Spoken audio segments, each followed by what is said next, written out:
Chapter 11. The steps remained solid, although one did crack when I put my weight on it. I told Brittany to skip that one. At the bottom, the darkness opened up around us. Our flashlights revealed plywood subfloor and the backs of first floor walls. Brittany walked out from the safety of the stairs. Why'd they leave it so big back here? I stayed close to our path of retreat. Grandpa said things got funny when they renovated. This is beyond what I imagined.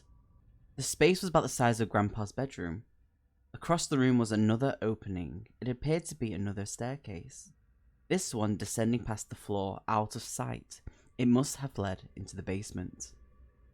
All four of the walls were naked studs.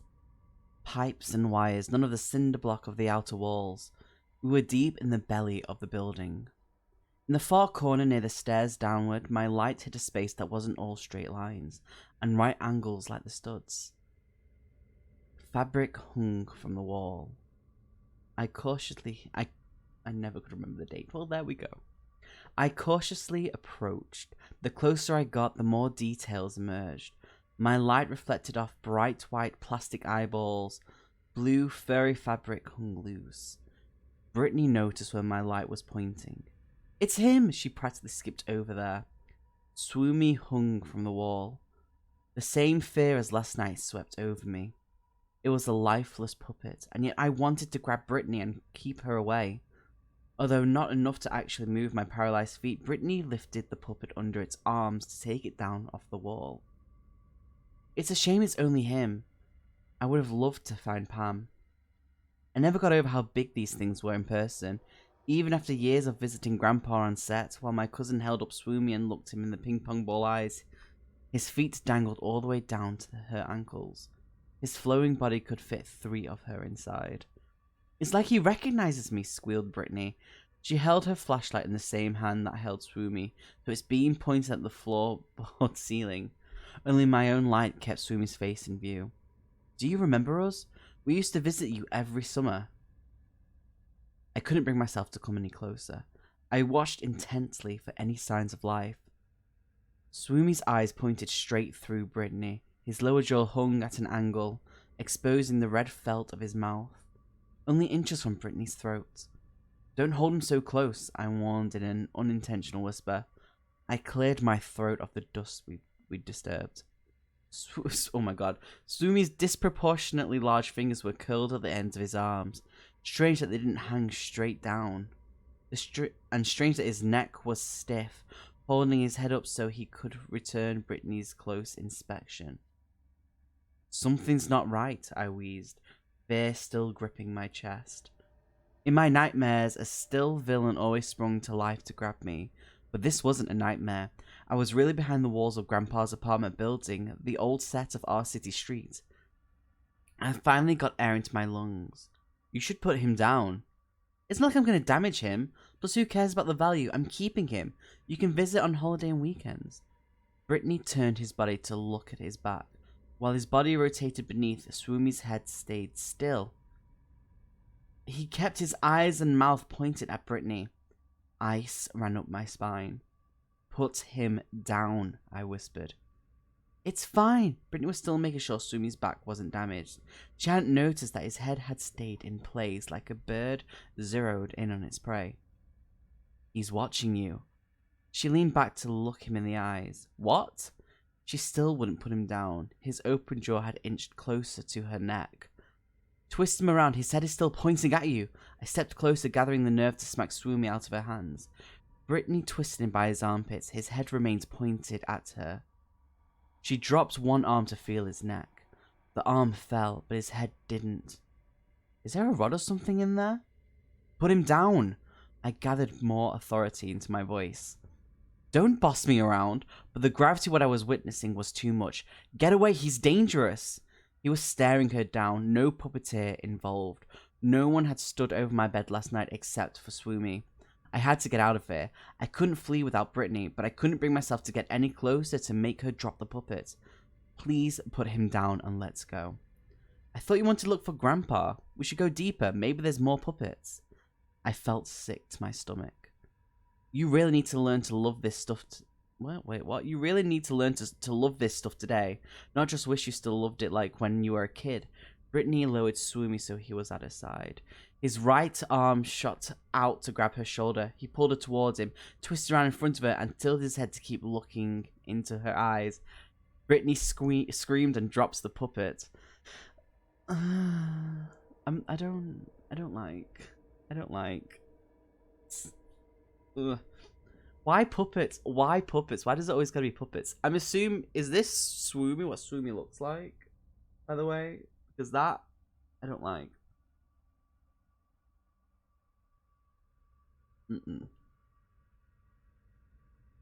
I finally broke through my terror to run to Brittany's side and pull her away from Swoomy. The blue furry monster rose to his feet, lifted from the top of his back as if by an invisible puppeteer. Brittany and I stumbled backwards, further from the exit. Swoomy's pupils swirled to look at me. Fear flashed outward from my gut. I couldn't move. He loped towards me. Come on, Brittany said. But now Swoomy was too close. If I tried to move, he would pounce on me like a... Milo, what are you doing? He would pounce me like a predator.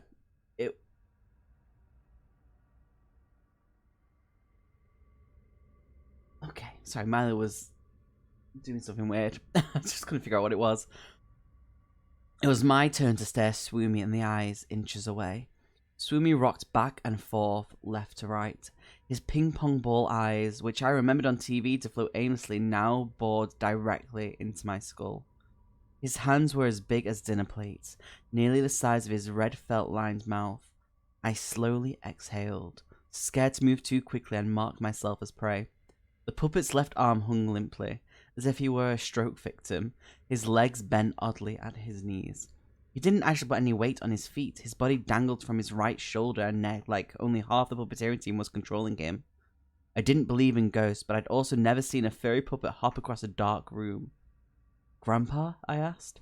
The puppet made a lurching jump towards me. Brittany yelped. I stepped backwards. I imagined us fleeing from Swoomy and whatever else was down below. We'd run up the stairs, squeeze through the wall cavity, and then Marta, who we know as Martha, would refuse to let us out. We'd wait at the end of the narrow passageway, trapped while this blue furry puppet drew closer and closer until I felt his unnaturally strong fingers close around my throat. I didn't run. This was just a puppet. It made another hopping lurch towards me, and this time I stood my ground. Grandpa, are you controlling this? What are you talking about? Brittany scoffed. Swoomy hopped to his right, circling me without breaking eye contact. He bumped Brittany out of the way to separate us from the exit. His mouth opened. 2 rows of round teeth lined the inside of his red felt mouth. He never had teeth on our city street. His neck stretched forward. He reached out, his arm inches from my face. He wiggled his 4 fingers in a goofy wave. Are you doing this, Grandpa? Brittany whispered behind me. I don't think it's him.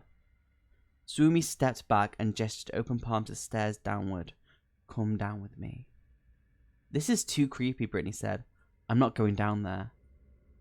Let's go back upstairs, I whispered, slowly. We tried to circle the puppet. Swoomy held his right arm out to the side, as if inviting me into an embrace, even though his left arm still hung limp. Swoomy hopped again, into me this time. His fur now brushed against my gut. He tilted his head backwards to look up at me. The lower half of his jaw stayed still while the top half rose with his eyes. His mouth gaped at a right angle. The round teeth looked too real, stained a weak yellow, with the bright red felt of the rest of his mouth. His lidless eyes locked with mine. What's he doing? I tried to sidestep away. With his left arm still limp at his side, he brought his whole body over to block my path. His right arm still blocked my escape in the other direction. Brittany found herself outside of Swoomy's attention. Help me, I pleaded again, afraid to break eye contact with the puppet. Swoomy's lower jaw went loose. The seam in the back of his red felt mouth disconnected from itself. Instead of revealing a hand controlling the mouth, there was only endless darkness lined with blue fur. Somewhere in the background, I heard Brittany shouting and felt her tugging at my arms. The seam ripped wider. Swoomy's inner maw pulled at me. It snaked tendrils around my consciousness to invite me to dive inside. A tunnel of blue fur extended before me, miles deep, and I could see all the way to the bottom where a ring of many growth pulsed in time with the heartbeat.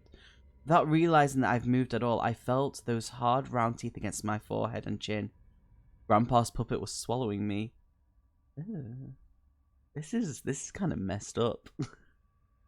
A new voice shouted something. The illusion of the blue furry tunnel inside Sumi's throat crumbled to nothing. My vision of the distant ring of many growths snapped shut. This new voice was male, elderly, and melodic. Oh my god, words. It was coming from up the stairs behind me. Step away now. Go on back. Electric light shone from the stairwell. The puppet hopped away from me and turned to confront the newcomer. My head spun. All the moisture had disappeared from my mouth. I staggered backward, away from Swoomy, even though that put me further from the exit and closer to the stairs downward. Brittany caught me under the elbow. She had a fistful of blue fur between her fingers. Johnny, I heard someone down below. I couldn't move. I couldn't even answer her. It wasn't a nightmare. It wasn't a sleep paralysis hallucination. Oof, that word. Swoomy from our city street was standing in front of me. He'd opened the back of his felt mouth and shown me something I never wanted to see again. I could still feel the ring's growth throbbing. What does that even mean? Why? The newcomer motioned with his lantern to Swoomy. Go on then.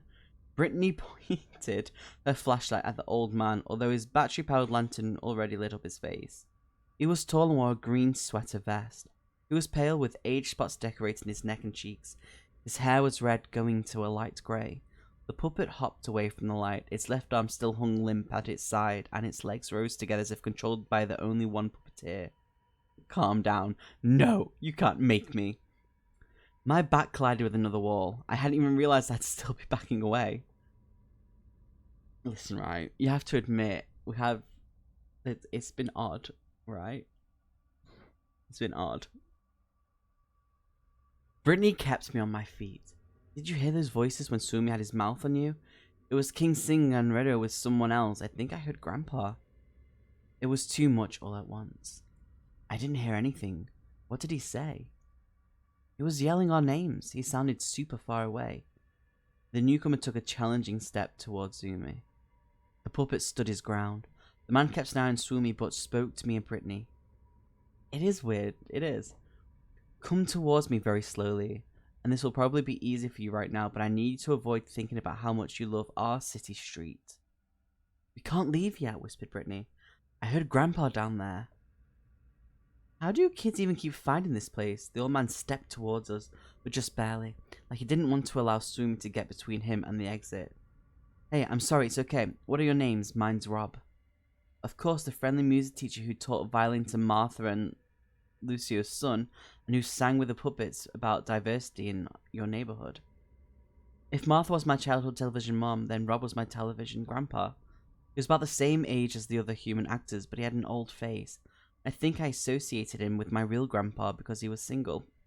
Wow, that's depressing. His character never had to correct the childish puppets, so he never punished anyone, so his role was always that of a grandpa, to have fun and to teach. I know, right? But most of all, to sing. Oh my gosh, random letters thrown into this. It was strange seeing how old he could look, considering my childhood self had already viewed him as an old man. His age spots had grown and his red hair had thinned and greyed. When he tilted his head to smile at me, however, I felt the same warmth and safety that I had 30 years ago, sitting on the floor of my basement den, bathing in the glow of the TV. We told him our names. You're Albert's grandkids, I remember you. We met him a few times while visiting the set. I felt so happy that he remembered. Rob saw my trust, probably an emotion he'd grown to recognize in fans over the years. That's right, walk over here, away from that bad monster puppet. Don't think about any good memories of watching Swoomy. I stepped towards Rob. Brittany whispered, We can't leave yet. Grandpa's down there. Are you sure? Swoomy lurched to face me, his lifeless and lidless eyes pointing my way. The puppet's loose skin swung and shuddered. That's really gross. Rob lifted his lantern above his head. Keep on coming and keep thinking about your next step. Oh no, I've got hiccups. Not the puppets. You'll be okay. You're not the first fan to wander in here and need a hand. My trust in Rob's compassionate voice battled against my hope for finding Grandpa, and both trembled at the impossibility animated puppet eyeing me like a tempting meal. It's okay. You're both safe, Rob said. Let's go back upstairs. I couldn't bring myself to leave. Brittany was on the same wavelength. Rob, how is Swoomy walking around? Rob said, going upstairs, that's not anything you need to worry about. Is it something to do with why the show was cancelled with Mike Percy? Rob stiffened. Brittany had hit the nail on the head, apparently. Surprise was enough to jolt me out of the trance that almost being swallowed had put me in. A terrible thought occurred to me. Is that why Grandpa went missing? Rob's eyes went wide. What? Of course not. He was lying. We will find an answer down below. No, will we find an answer down below? Brittany asked, still interested in learning everything she could about our city street. You kids need to go upstairs. Did I hear my grandpa down there? Brittany demanded. What do you know about him disappearing? I don't know any more than the police. One day we realized we hadn't seen him for a while. But the security cameras across the street never showed him leaving. They didn't work all the time. I'm sure the police told you that. They had, which was why I hadn't latched onto the fact like Brittany apparently had. Weird she never mentioned it before. Did you tell the police to search down here? Brittany asked. Swoomy hopped towards us. We both backed away closer to the descending stairs. Hurry around him, Rob pleaded. You don't want to go any deeper. I asked Rob again. The police never looked, did they? There was no need. Albert wouldn't have gone down there. He knew to stay up here. We all did. Martha said that Lucia would go down there. You misunderstood her. I didn't. The only reason any of us can't come this far is to bring back naive tourists who show up to see the building and then get lured inside. Now please go upstairs. Is one of you a superfan? Sumi is especially riled up.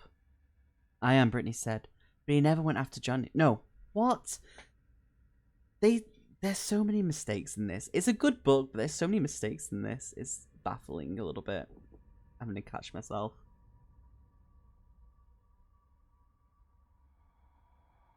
I am, Brittany said. But he went after Johnny. That fits. Anyone with a love for the show, they seem to welcome him down. More than welcome in some cases. If you don't love the show, well, that's worse. Aided by Brittany's newfound determination, I made up my mind. Predatory puppet or no, I was finding Grandpa. So if I think happy thoughts about our city street, Swoomy won't stop us from going down. You don't want to do that. I have to find Grandpa.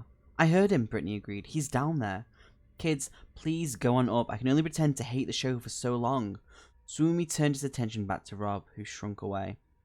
We're finding our Grandpa, Brittany said, with a firmness that fits well on her. To my surprise, Rob threw up his hands. I can't stand here and keep trying to convince you. Yes, keep the puppets uninterested in you, and they'll let you go deeper. That's weird. That's so weird. As much bravado as I was trying to give off, I couldn't escape my surroundings. I stood in the belly of the old city street studio. Back the way I came was a claustrophobic passageway. Swoomy the puppet tilted his head to watch me with his disconcerting plastic eyes. His inverse wedge mouth opened and closed like he was chewing something. I could still feel the strange lightheadedness as when I looked down between the red felt into Swoomy's throat. That tunnel of blue fur and the ring of mangy flesh were burned into my mind. Mangy? That's weird. But we had to go deeper to find Grandpa. Swoomy tried to swallow me. I just think happy thoughts about the show and he won't do that again. Rob sighed. His chest deflated. He kept an eye on Swoomy. What was your favourite breakfast cereal as a kid? What's that got to do with anything? Brittany asked. They'll already let you down if you both want to go. I need to help your cousin. Brittany looked concerned but allowed me to answer. Frosted Flakes. My parents brought the store brand. Think of the sweetness of the crunchiness of those generic frosted flakes on your tongue. After they'd been soaking up milk for 10 minutes and you were down to the last scant spoonfuls, they'd be soft then, right? And then the milk sweet. You couldn't tell time yet, but you had a sense that Artist Street would be started soon. Where was your TV? In the basement next to the box with my toy cars. Rob inspected my face. You're too old for Redo, am I right? I nodded. Then your TV didn't have a remote. You switched on the knob, turned the dial until the familiar theme song made itself known through the static. Did you crawl onto the couch or nestle up on the floor? On a soft swag rug. Imagine how that felt under your hands. You see my face, 30 years younger, welcoming you to the neighborhood. I tell you what King Sing has been up to. Hop Top jumps over to me for head scratches. Your body relaxes as the troubles of your home dissipate. The next hour, you're safe and happy. An intense sadness washes through me. I wanted to live those mornings again. Swoomy rubbed his belly in a perfect circle. Rob said, hold on to how that memory feels. The puppets will let you go deeper. I wasn't feeling happiness, but apparently sad nostalgia was enough. Swoomy backed away. Brittany had grown impatient. Why do they want people to love the show? What do they want with them? I don't know. What do they say when they come back up? I asked, already knowing the answer. No one comes back up. Rob fled up the stairs, his loafers tapping on the wood treads. Okay, so we're on chapter 14. We're past the halfway mark, though, of the book, so we'll probably get this done pretty soonish. I don't know how I feel about this. It's weird. That's what it is. It's just weird. Whoop. I think the creepiest chapter so far was the beginning one, and the one just before where she was turning around but the head was still staring at her. That's creepy. I didn't like that. But it is what it is. Okay, so chapter 14. Yeah, it is really creepy. Fear bubbled in my gut. Are you sure you heard Grandpa? I asked Brittany. Positive. Our first step was to make it past Swoomy, without him deciding that I didn't love the show enough. Oh, We can do this, right? I asked. Are you thinking your happy thoughts? I imagined a time when I was sitting on my mum's lap on the couch, watching Fairy Jane learn to count to 12.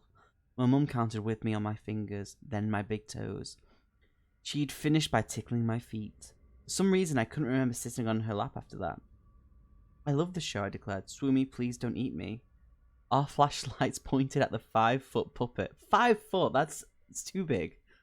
Puppet in the middle of the dark room. His left shoulder sagged. He opened and closed his felt-lined mouth. His blue fur made me think of what I had seen down his throat. I walked along the edge of the room, back to the wall. Brittany stayed right beside me. Taller than you. No, I'm taller than the puppet. I'm 5'5", right? The puppet's only 5 foot. How dare you? You take that back. My nose hurts. Swoomy slowly hopped in place, rotating to face us. His furry feet brushed against the plywood floor, making a soft, sweeping noise. Who would have thought that being obsessed with a kid's show would keep you alive? I said. I'll get you back, don't you worry. I'm not obsessed, Brittany said sharply. I enjoy it. It makes me happy. I know, Milo. We reached a corner and started for the doorway to the next staircase. Oh, wait. There we go. I felt a pang of jealousy. Loving our childhood made me sad, but it got Brittany all bubbly. I was going to get that then. I lashed out. You're not going down because the show makes you happy. It's because you're obsessed with the urban legends, the lore. Brittany clicked her tongue. That's not fair. There's something you don't know about R City Street and you can't stand it. Swoomy is walking by himself. Obviously, there's a whole lot I don't know. You know what I mean? The urban legends, what you asked Rob about, the mystery that no R City Street fan actually knows the answer to. Why was the show cancelled? What happened to that kid? Why did Mike Percy hang himself? Fine, you're right, but the difference between us is that I'm looking for something new while you're trying to dig your way back into the past. The past? This is Grandpa we're talking about. Not what I mean. We reached the... English is hard. We reached the stairs. Time to let our arguments go. Keep an eye on the puppet, said Brittany. I'll shine my light down. I peered at Swoomy. I loved him as a kid. Now he made me want to hide under the covers. What are you then? Why do you move like that? Do you like Grandpa best? I watched closely for sudden movement. Swoomy tilted his head like a curious, hungry animal. I imagined building a block tower on the shag rug in front of the TV while King Sing built his own giant block tower on the sidewalk. Do you understand me, or do you just know that I'm speaking? Stop talking to him like he's alive, Brittany said. He's probably an animatronic or something. You held him. Was he heavy? Brittany ignored the question. It's just regular stairs that bend out of sight. Look.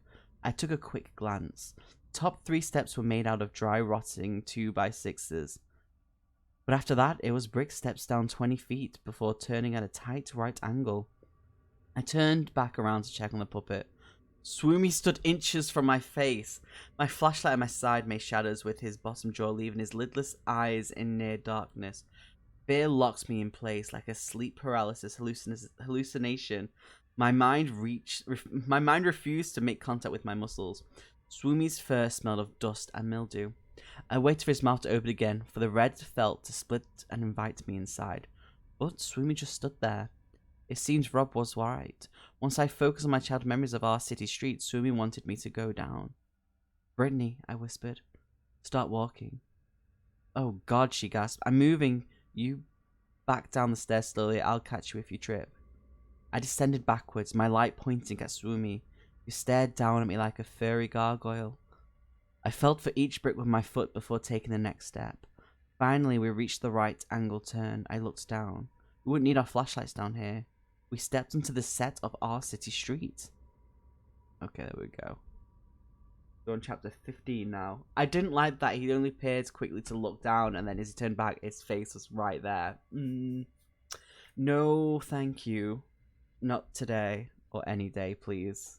Not a fan. Not a fan of that. Ugh. Okay. There we go, chapter 15. I walked down the steps to a great asphalt street, which was perfectly made to look well-worn but not run down. The atmosphere weighed even heavier on me. Wait, what? Let me just read this sentence out to you. The atmosphere weighed even heavier on me than it had between the walls upstairs. Does that make sense to anyone? On the right side of the road were 2 brownstone apartment buildings. The first was the one my grandpa had moved into. Nope, same to me. I had moved into where Brittany and I had arrived yesterday to come settle his affairs, where I'd seen Swoomy standing over me last night, and where we'd entered the walls and come down the steps into the basement. But here I was looking at the outside of that building. Next to it was a brownstone identical... Next to it was a brownstone identical... It was a brownstone identical to the first. I don't know what that means. Just as it was if I were to go back upstairs and outside. Beyond that, catty corner to the second building was something different. Above on the real street, I would be facing a corner store with neon signs advertising vape flavors and money orders. But down here was the way the building had been on the TV show. A sign read Pop Shop. It was a fixture of the Our City Street community. The puppets had learned countless life lessons from Pop. The one I remembered most was when Fairy Jane had sold her seashell collection in order to buy King Sing a stand for his music sheet, but King Sing had sold his music sheet in order to buy a little ornate box for Fairy Jane's seashells. In the end, Pop returned the trinkets he purchased and made sure the puppets understood that their selfless acts were a sign of true friendship. I still liked that ending better than O. Henry's something about a children's television show giving a classic story a happier ending, and not requiring me to puzzle through what it meant, made me nostalgic for that scene Rob had painted. Brittany didn't allow me to sit with those feelings for long. This is amazing. She walked ahead of me, taking it all in. It's strange, I countered. For starters, the street lamps were kept back, the darkness didn't reach the ceiling. When I pointed my flashlight upwards, I could barely make out floor just and copper pipes. That was at least 50 feet up. We hadn't walked down that many flight of stairs. The ceiling should be at most 20 feet above. Across the street from the brownstone apartment buildings was the show's filming equipment, cameras and tripods, boom mics and umbrella lights. Dust covered everything. A crack ran through the nearest camera lens. The second camera, still attached to its tripod, lay on its side. Shards of glass and bits of black plastic were strewn about the plywood floor around it. She pulled her phone from her pocket to take a selfie. No service or I'd post it right now. How weird is this? They didn't film underground, I said, stating the obvious. We were there all the time.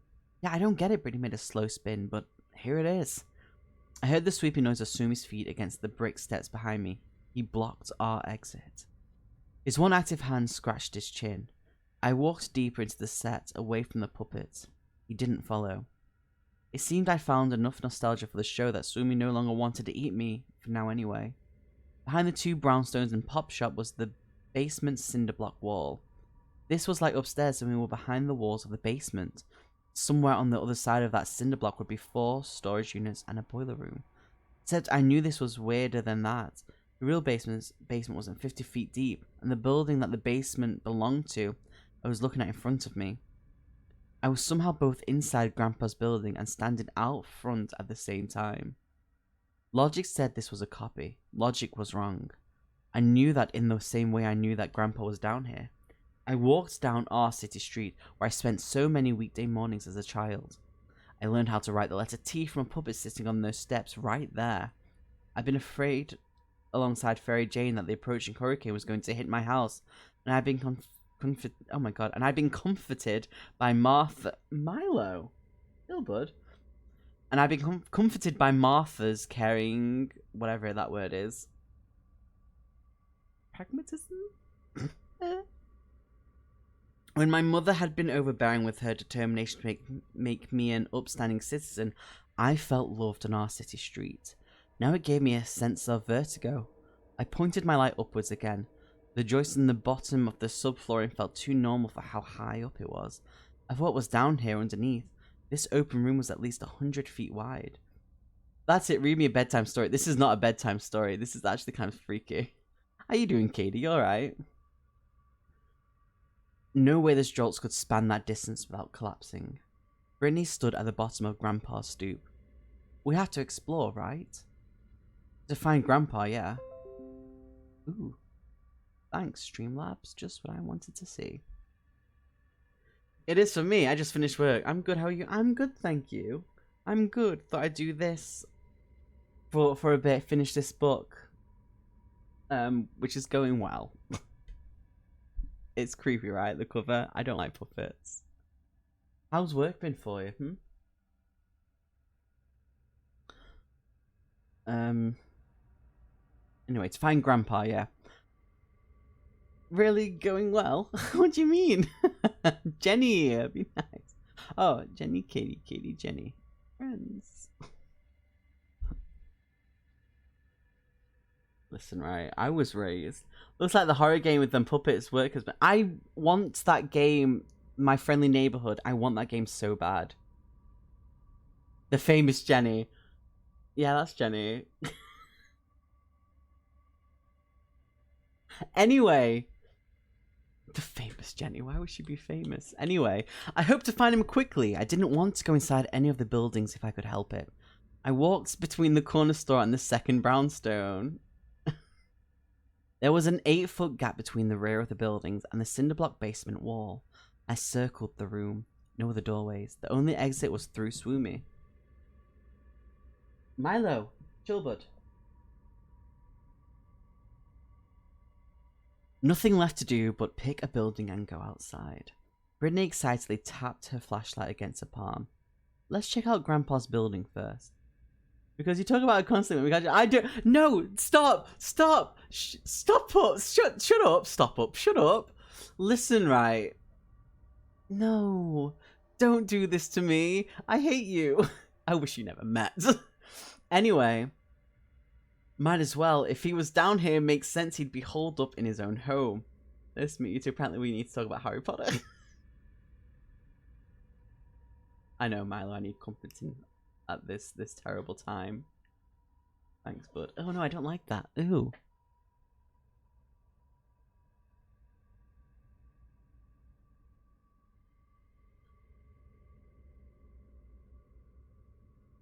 Thanks, bud. I don't want it. Whatever it is you're selling. Go back to sleep. Walked up the stoop, the same steps Brittany and I had walked up yesterday afternoon. The front door was unlocked. Inside. No, stop, Katie! Shut up! Anyway. I hate you both so much.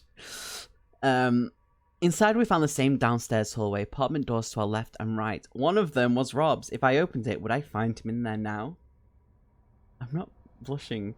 I want to check something. Brittany headed upstairs. Milo, do you mind? Go away.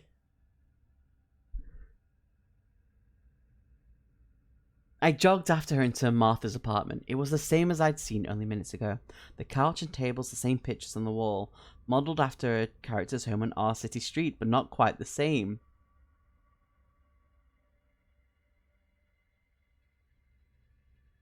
Outside was the studio I visited as a small child. Here inside, it was the apartment building post-renovations. I don't... Whatever you're both selling, I don't want it.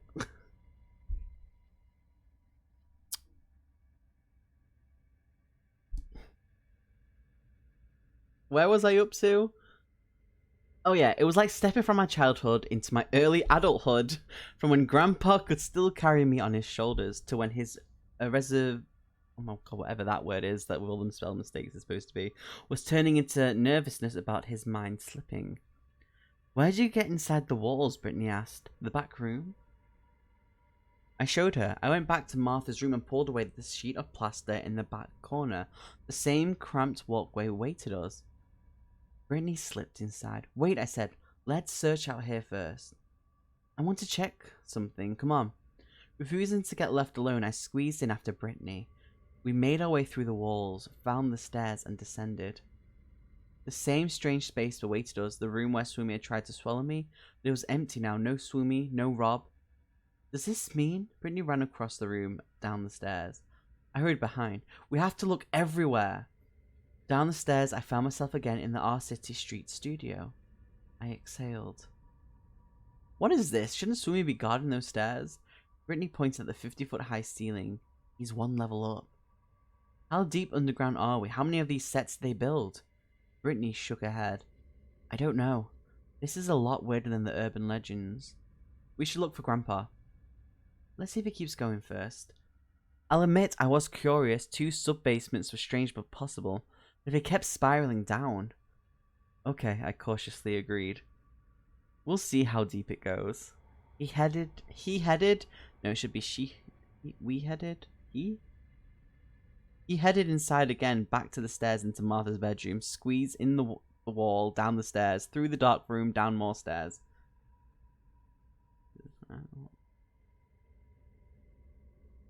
Let's go again, Brittany suggested. It's a fun ride and there's no line. Hilarious, I said.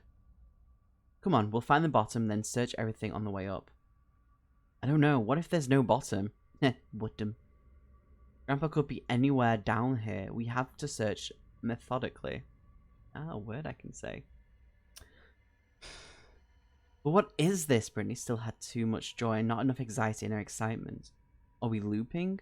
Getting turned around and ending up back in the same place? We didn't pass Swoomy. You said yourself that he's still above us. Then it's a spiral. Spirals don't go on forever. What's at the bottom? A ring of monkey flesh that I'd already seen deep down the deep tunnel of Swoomi's throat. Movement in the periphery caught my eye. God. Felt eyes watched us from the second brownstone's upstairs window. That was King Sing's bedroom. At the end of each episode, he leaned out over the stoop to sing a refrain of the show's theme song, always customized to that episode's lesson of the day. In the shadows in this basement studio, the only reason I could make out his eyes was because they were black. They were bleached to white. I pointed my flashlight at the window, but reflected harshly further, disturbing my view. Hello? I didn't expect him to respond. Swoomy spoke in the show, but he'd been dead silent today. Brittany whipped around. Was that Grandpa? No, look. Behind the window, King Sing waved with his oversized hand. Oh my god, Brittany breathed. It's King Sing. This is crazy. We have to go see him, right? What if he wants to eat us? Think happy thoughts, remember? And besides, what if Pam is in there too? We headed over. Listen, right, I'm sorry, but if there was like these puppets, these murderous puppets here, I would not want to go and see. I don't want to experience. Y'all are mean to me, by the way. Oh, that's sour. How was work?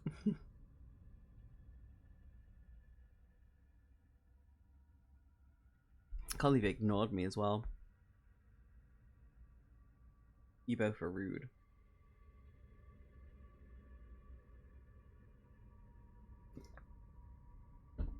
Just the two of us. No, you'd probably push me through the wall first. What do you mean? If there's puppets, you know them. Like I really want to be like, no, I'd take care of you. I'd save you and stuff.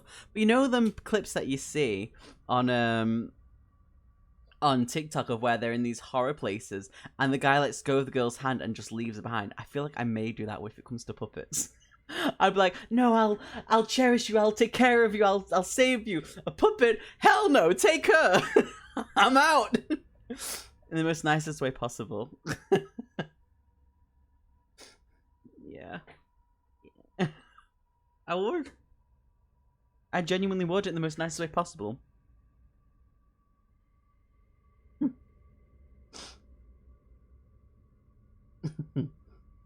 And mannequins, yeah. Katie's right there. And mannequins, I would abandon everyone. But if anyone did that to me, hell have no fury. It's not allowed. Not allowed at all.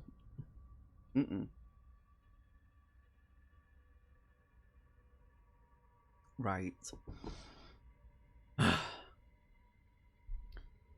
Chapter 16. Ooh. We walked up the stoop of the second brownstone. My voice broke a little bit then. I feel like that with the octopuses and squids. That reminds me, Blue Planet. Whatever it's called, the aquarium. Katie. Hopefully, I hope there's a gift shop, and I hope they have like a giant squid or octopus, because beesh, that's coming home with me. Obviously, Jenny, I'll get you something too, but I just want you to know I'm getting one of them. I feel like, look, it lives here now. I'll take a picture just for you, Katie, as well. Let's see, the front. There was a gift shop last time I went. Okay, we'd have to go. We have to go. The front door was unlocked. It opened on well-oiled hinges, and we stepped inside. To our left, the apartment belonging to another human character, Barbara. They're coming for you, Barbara. I love the name Barbara. Oh my gosh! We need a female pet in this home, and we can have to call it Barbara. And every now and then I can just bring it out and be like, "They're coming for you, Barbara." Bitch, do you not send me a picture of an octopus or squid? Bitch, love me, I will. Love me. I absolutely will. Also.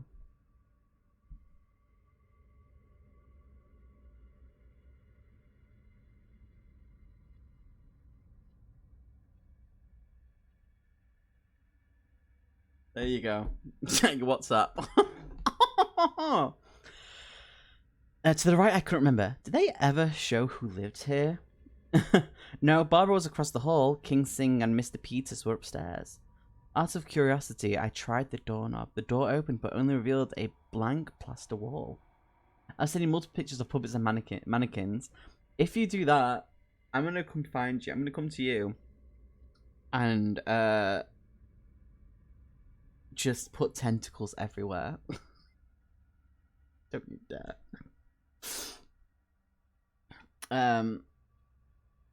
Yeah, I tapped on it. It felt solid. Let's go upstairs, Brittany said. There was no point in further exploring that strangeness or even in seeing what was behind Barbara's door.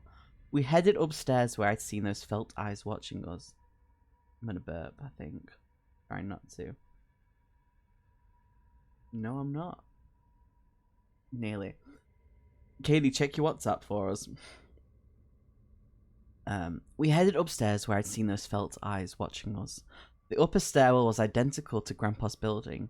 The apartment to the left belonged to Mr. Peters, a puppet of a short, middle-aged businessman who was always getting frustrated by King Sing's antics. I don't wanna. No, you have to now. You have to. I opened the door to King Singh's apartment. The living room was a musical studio with an electric organ against one wall, guitars hanging above it, and a drum set instead of a coffee table. The walls were a garish lime green. I crept in, worried I would spook the puppet. I didn't know if King Singh would be like Swoomy. I expected him to be walking without a puppeteer. But would he be predatory? In the TV show, Swoomy was a monster, a kind one, but a monster nonetheless. King Singh was a puppet representation of a person, neither child nor adult. He lived with the Guardian, but the other adults on our city street did take care of him. Pretty sure that was backwards, but okay. I peered into the kitchen. A box of cereal sat on the counter. Crayon drawings clung to the fridge with magnets. The largest was done in... Oh, I just hit the thing. The largest was done in black and red. It depicted what looked to be a donut or an inner tube made of fabric patches stitched together. Crayon didn't show the details of fabric, but I knew it nonetheless. And if I stared long enough at the hole in the middle, I might start to see an endless tunnel of blue fur. What is it? Brittany asked. I made myself look away. Nothing. Before we could move on down the hallway, I noticed something else through the living room window. I could see the scattered studio equipment across the pavement. One camera stood in its tripod facing the two brownstones. The other lay on its side, identical to the ones I'd seen above. That's not what caught my attention.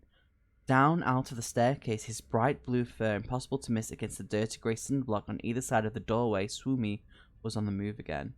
Ugh. Rob had said that Swoomy would leave me alone as long as I kept my nostalgia strong. The puppet must have sensed my distraction. Swoomy, half-paralyzed gait brought him slowly towards the second brownstone with us inside. His perfectly spherical eyes, which had been lazily pointing in different directions, all at once aimed up at me through the window. I could already feel his strong, furry hands close on my shoulders. Let's keep moving. Swoomy's coming. We hurried to the end of the hall to King Singh's bedroom. I threw open the door. An old friend awaited us. Ugh. Okay, we're on chapter 17. I don't know why puppets, and why do people vote for this?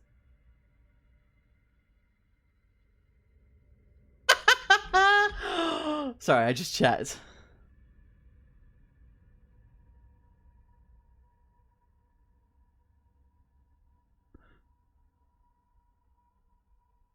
Right. Katie, how dare you? Why are you so mean to me?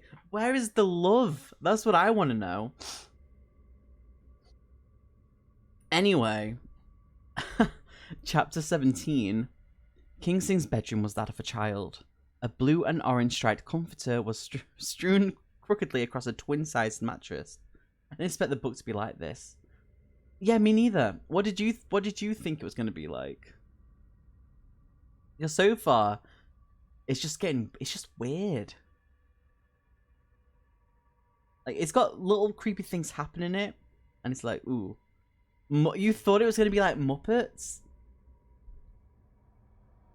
Muppets and puppets are two separate things.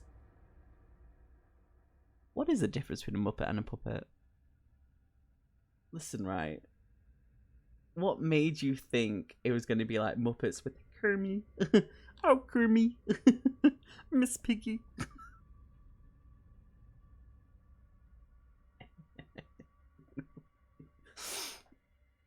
Oh, God.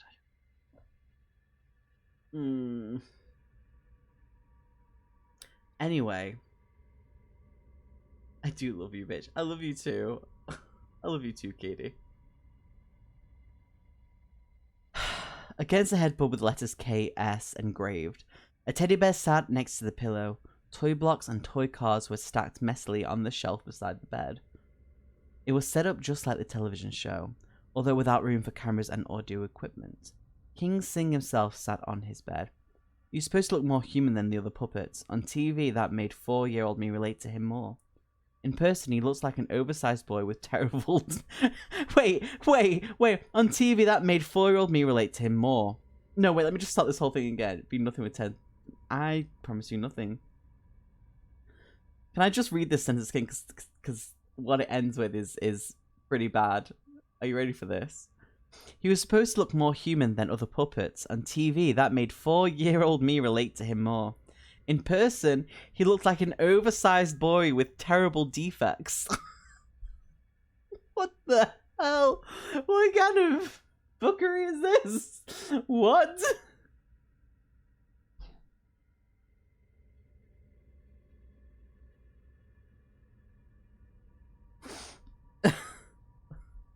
What kind of defects? I don't know.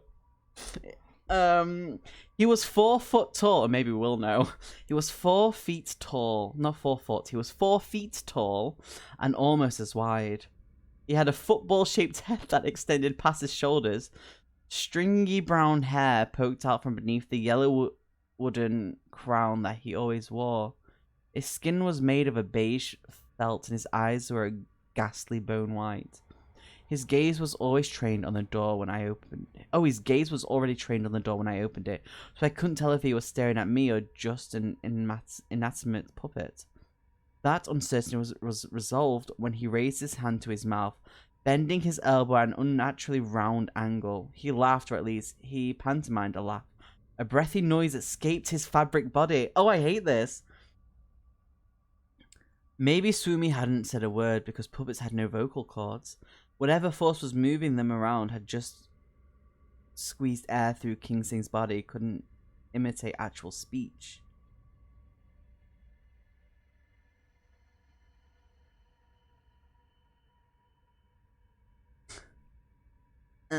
With no puppeteer standing by to provide their voices, they had none. King Sing pointed to the window and then pointed at me. "What's he doing?" Brittany asked. I could see the doorway that led to the stairs upward. Swoomy was no longer in view. That meant the monster puppet was already in the building. King Sing was less obviously threatening compared to Swoomy, but something about his childlike demeanor felt dangerous. I looked around the room. "Where's Grandpa?" "I heard his voice alongside yours," Brittany added. "But that didn't make sense. The puppets couldn't speak, could they?" King Sing laughed in the shaky wheeze again.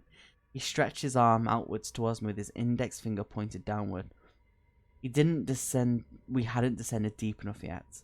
King Sing pointed a fabric finger at his closet. A pile of clothes covered the floor and bulged out of the open door like a living blob trying to escape. I heard swishing footsteps coming down King Sing's hallway. I didn't expect Swoomy to magically know my thoughts, to know that I'd been so disturbed by this looping basement set that it was erasing my nostalgia. This is awful. Why is he after us again? Brittany shut the bedroom door. You're supposed to be loving the show. How dare you love the show? I looked inside the closet. Here was the controlled messiness that the show had given to King Sing's personality. The pile of clothes was only the start of it. A baseball glove and bat sat on top of the clothes, alongside more sports equipment, half-built model airplanes, and a stack of watercolor trays. I pointed my flashlight into the dark closet. The plaster was peeling away in the dark corner. A thump came from the bedroom door. Brittany jumped back. "Swoomy wants inside." I heard King Sing's wheezy laugh again. I kicked away the man-child puppet's things and grabbed the edge of the unnatural sheet of plaster that I now come to expect as accept as normal. I yanked it bad. Dusty studs, wires, and pipes. "You go first," I waved Brittany into the wall. "He's after you. Just go." Brittany squeezed into the wall. I pushed myself in behind her. Ooh. No, cousins. I turned back to see Swoomy and King Sing standing in the closet doorway. Shoulder to shoulder, they blocked the bedroom lights.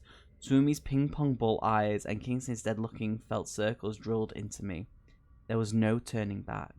I followed Brittany into the narrow intestines of the second apartment building to look for another way down. This is really weird, I'm just saying. Just saying.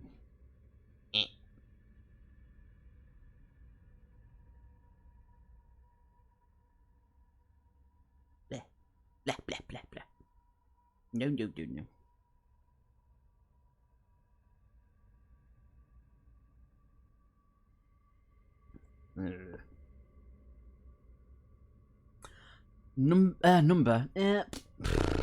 Chapter 18. I lost my sense of direction in the maze of back hallways. A dead end forced us to turn around and reverse course past an intersection. Swoomy's blue furry bulk blocks the way we'd come. "Is it safe to go past him?" Brittany asked. "I don't know. He could come after us if he wanted.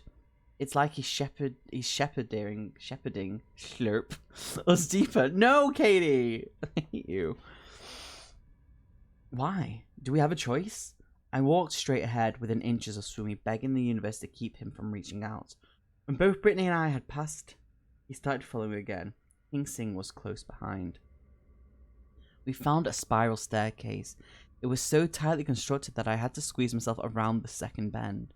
I resisted the urge to look behind me, but at every turn I caught the puppets in the corner of my eye trailing us. We came out once again into the R City Street studio. Again from the same doorway as the first 2 times. 3 times? We'd gone down a different staircase and come out the same doorway as before. Had the loop branched? I wonder if the back stairs inside the first building would have led us the same place. We should go deeper to get away from Swoomy and King Sing, Brittany said. Give ourselves some space. We have to find Grandpa. We're not going to find him with those puppets right behind us. As long as keep going deeper, Swoomy won't attack. Let's slow walk it and search more of the buildings. Brittany reluctantly agreed. As Swoomy and King Sing lopped. Words and spellings in this book is a whole experience. As Swoomy and King Sing leapt out of the stairway, we made our way inside the first apartment building.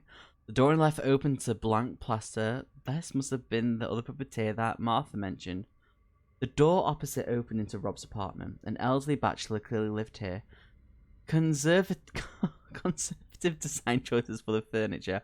Simple appliances in the kitchen. It had the same oddity as Martha's apartment, in that this was the set of R City Street, but without space for the cameras. A recreation. Brittany checked Rob's bedroom only to find a bed with a plain beige comforter and an oak dresser that matched the nightstand. It looks just like the one on the show. I almost thought he'd had been in here waiting for us. But Rob was far above us. He said he stayed up there, not like Lucio. Maybe figuring out why Lucio came down here would give us a clue as to where Grandpa would be. We passed through Martha's apartment several times now. I hadn't seen anything that would tell us what Lucio was up to. But each apartment had a storage space in the basement. More space that belonged to Lucio. Maybe that was worth checking out. Let's try downstairs, I suggested. Isn't that what we're doing? No, the actual downstairs. The door to the basement was beneath the steps to the second floor. I opened the door to find more stairs descending into darkness, a sight I was getting used to. Our flashlights revealed a cement slab floor with chain link storage spaces on the edges of the room. When I was a wee little child, I went down first. It was cooler down here. That struck me as odd. We were how many stories beneath the earth? Why would the basement still be cooler? I turned around on the steps to tell Brittany to stay close, but I saw the empty doorway. My heart raced. Katie! Brittany! She stepped back around the edge of the doorway. Sorry, I was checking on the puppets. They're still hanging around outside. My nerves calmed a bit. We went down into the basement. Hail Hitler. Brittany rattled the locked gate at the front storage space inside were cardboard boxes and a dirty charcoal grill. What are we looking for? I checked the next storage space. More cardboard boxes and 2 bookshelves filled with old children's books. This was Grandpa's. He had hundreds of pictures of books that he collected from thrift shops to read us when we came over. I guess this is where they ended up getting when we got too old. Brittany came up next to me. Oh man, I used to love that one, even though I was a little big for it. You see the blue book on top? It's an R City Street story about King Sing meeting Redo for the first time. I felt a wave of sadness. I missed something I hadn't thought about for years. Grandpa's reading to me. I was too old for picture books by the time Redo came around, but who better to read a book about swimming than Swoomy's puppeteer? I wanted Grandpa back. I wanted to be in his basement and feel safe again, to visit the day after Christmas, to spend a week with him in the summer, to meet him at the state park and swim in the lake while we watched him from the sand. Remember that sombrero he would wear? Brittany laughed. He said it was the best way to keep the sun off his face. All the other kids kept pointing at him. He didn't care one bit. I wished I could be like that. He couldn't be gone. I still hadn't figured him out. I hadn't absorbed all his wisdom or learned his quiet confidence. We tried the gate again, but it was locked. Is all this stuff in Grandpa's real basement? Brittany asked. I shrugged. Horribly. We checked the next storage space. Brittany made a guttural noise of disgust. What the hell? In the middle of the chain link cage, atop the bare cement floor, was a ring of fleshy fur. What the hell is this? Brittany asked again. I couldn't answer. I'd seen the same thing at the bottom of the tunnel within Swoomi's throat. I'd seen the crane drawing of it in King Sing's fridge. It looked like someone had cut an inner tube in half and covered it in patches of fabric. It was a variety of textures and colours, from spiky pinks to long, furry greens. Brittany moved closer to me to get a look from a different angle. It's like an extra large bundt cake from a taxidermist's cell. It emitted wrongness.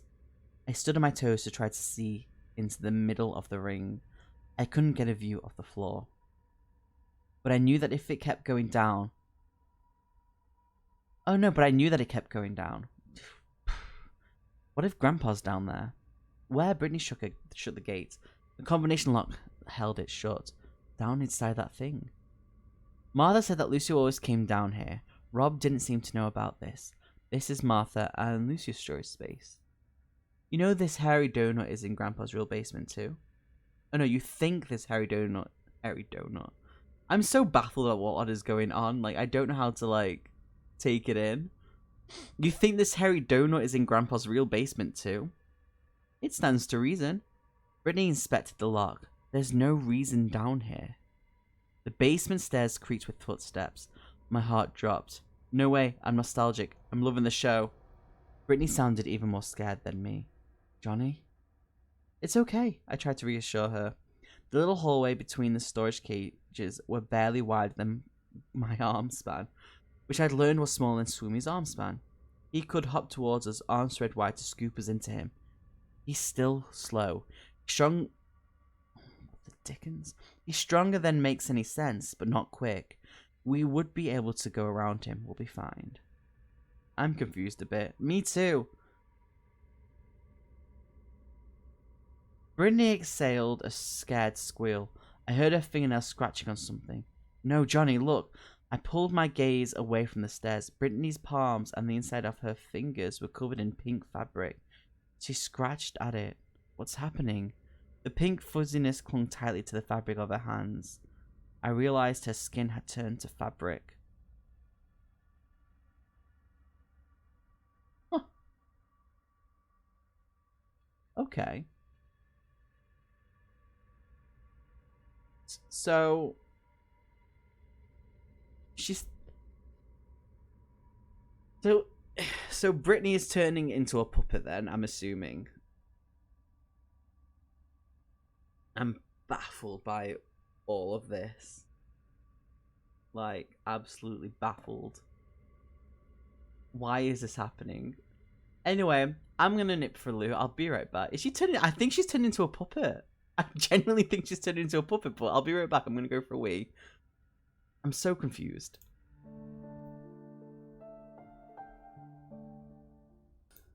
If I ever turn into a puppet, just burn me. So, chapter 20. In the periphery, I saw Swoomy reach the bottom of the staircase, but I couldn't take my eyes away from Brittany's hands. Are those gloves? I asked, knowing it was a pointless question. There's something wrong with my skin. Brittany scratched where the fabric turned back to flesh at the edges of the patches. It really hurts.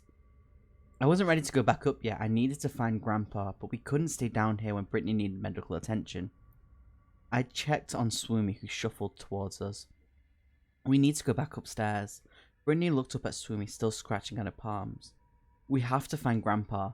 We haven't gone deep enough. She flexed her fingers. I'm sorry. Fuck Grandpa. If I'm turned into a puppet and it hurts, hell no. Take me out. She's mentally unstable. We're out of time. Swoomy was upon us. I took Brittany by the arm, positioning myself between her and the blue furry monstrosity. I moved against Martha and Lucio's storage cage. I needed to get all the way to one side so we had a chance at circling around Swoomy on the other side. Swoomy hopped again, now no more than 5 feet away. The stitching in the valley of his red felt mouth began to come loose. His eyes, with their black dot pupils rolling around, pointed at me and then Brittany. They lingered on Brindy and Brittany. No, no, not zombie puppets, just puppets. Just puppets. He reached with his good arm, and I realized we should have tried to dart past his left side. Too late now. When I move, I whispered to Brittany, "Run with me, but keep me between you and him." Brittany clung to my shirt sleeve. She couldn't focus on Swoomy. The pain in her hands was too great. I don't understand what's happening to me. But how are they turning into puppets? I don't know, and it's just Brittany. I don't know. I think it's to do with that weird fleshy fabric ring we've seen. Or maybe she just loves the show too much that she's turning into a puppet. I ignored her question as Swoomy's large hand reached for my shoulder. There was too much strength behind that fur. Now I jumped to the side, jerking Brittany along with me. My shoulder crashed into the chain link, sending a rattling noise down the basement. The puppet stretched his arm as he turned to face us.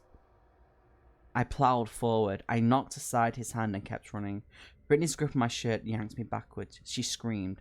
Swoomy's good hand had closed around her wrist. Don't look in his mouth, I warned as I yanked on her other arm, playing tug-of-war with this terrible puppet. But my warning was pointless. Swoomy stretched his neck up and out and pointed his head down. I could practically see Grandpa's arm making the motion of Swoomy inspecting something with curiosity. He brought his eyes within an inch of Brittany's new skin. Roughly, he flipped her hand around to see the other side. When he saw only normal skin, he flipped it back and gently touched the fuzzy patches with his own furry fingers. Apparently satisfied, he let go. Brittany ran to the stairs, pulling me along with her. Swoomy's eyes locked on me. He jostled towards us. Let's go, Brittany took me up the stairs. Back up the first floor, she headed up towards Martha's apartment, back to the loop. Wait, I said, your arm, Swoomy's behind us now. We should get out of here and get you to a doctor. Brittany gave a frantic look at the fabric on her hands. It hurts like a bunch of needles, but what about Grandpa? Whether to flee became a moot point when King Sing stepped into the building from outside. His adult-sized body, with its childlike proportions, blocked our exit. Ew, I don't like it. A, why puppets? B, why they turn it into puppets? And C, why do they have to move? Like, what is the point? You know? There is no point. Why is this a thing? That's the question.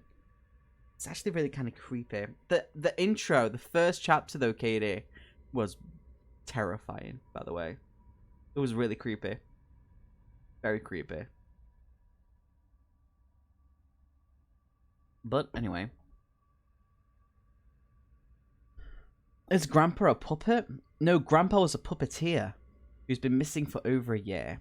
He used to puppeteer Swoomy, which is a big blue puppet that's 5 feet tall.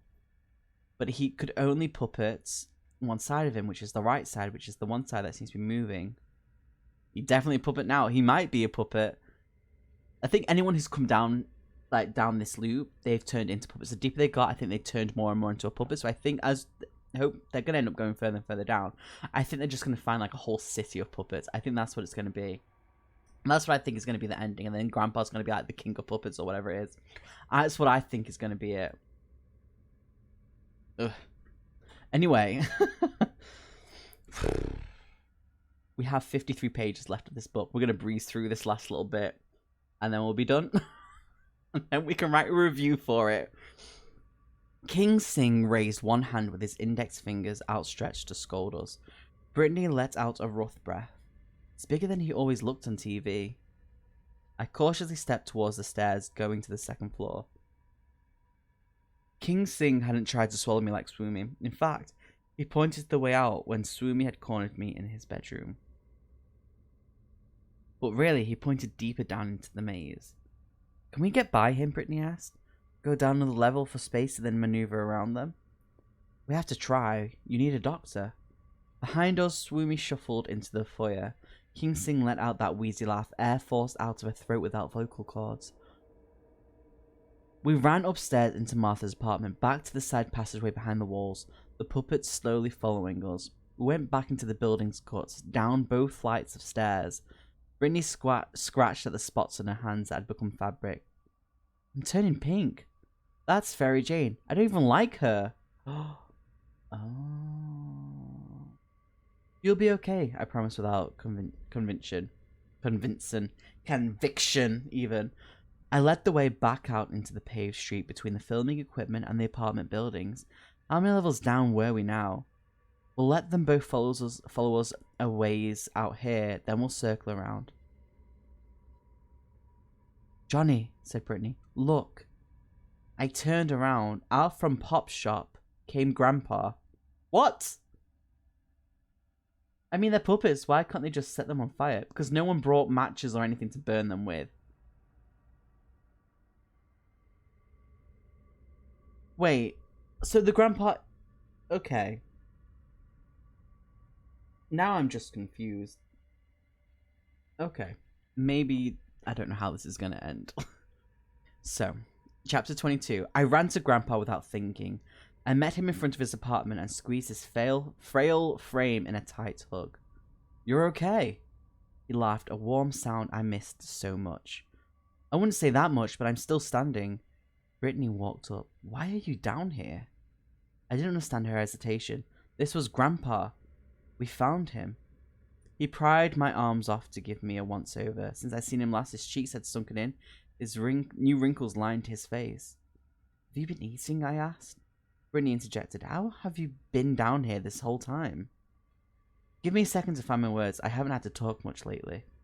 Let's get you back upstairs, I said. Swimming King Sing stood in front of the exit. Give them a minute, Grandpa said. They'll move. Why are you down here? Brittany asked again. I can't leave. Why not? I asked. I had to protect him. It's too much to explain. You guys need to get out of here. I'm not leaving you, I said. Is it the puppets keeping you here? They're only fabric. I'll come down with a lighter and gasoline. There you go, Katie. Lighter and gasoline. Grandma pulled his lighter from his pocket and tossed it at me. I've tried it. Not with the gasoline. What's going on? Brittany peered around Grandpa to the corner store. How are these puppets alive? Please go on back up. No, Brittany and I said together. Brittany asked, what do you know about the puppets? Why was the show cancelled? So obsessed about why the show was cancelled. Grandpa sighed. If I tell you, will you leave? Yes, said Brittany. No, I said. Somebody gave me fire! Yeah, that is, yeah. That's true. Tell us, Brittany insisted. Grandpa chewed on his lip. You heard about the accident, no doubt. Everyone did, I said. That kid got crushed by falling lights. There's no proof that happened, Brittany sounded like she was reciting something. No hospitals had his records. His parents were bribed to be quiet. You've got some of the details, admitted Grandpa. Parents were bribed, all right, and not just by the R-City Street Workshop. It was the whole damn television network that paid them off. After the bigwigs hand in what happened... that doesn't even make sense, that sentence. It should have cost those executives their careers. Weird. Because of the lighting accident, I asked.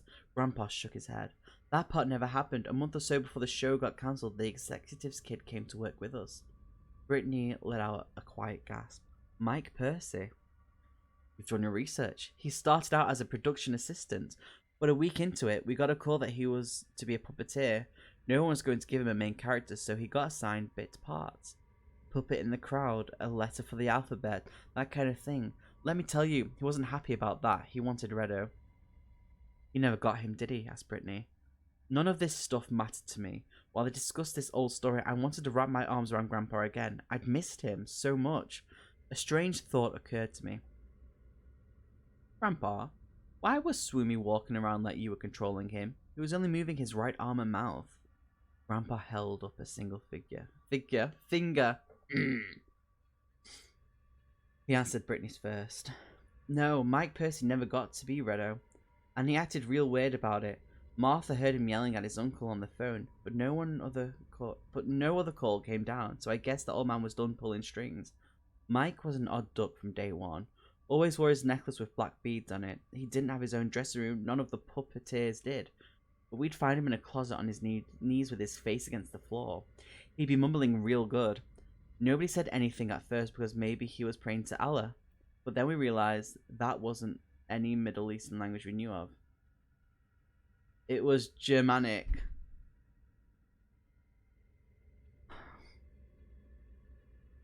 So it's going in this direction.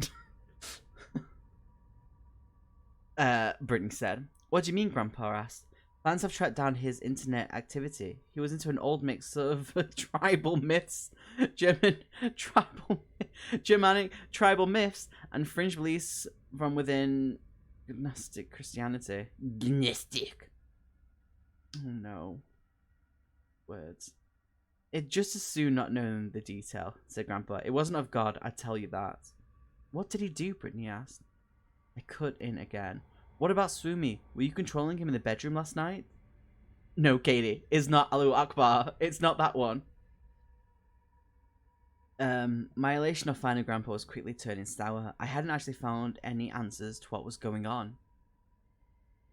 Why are you down here? Grandpa again held up his finger.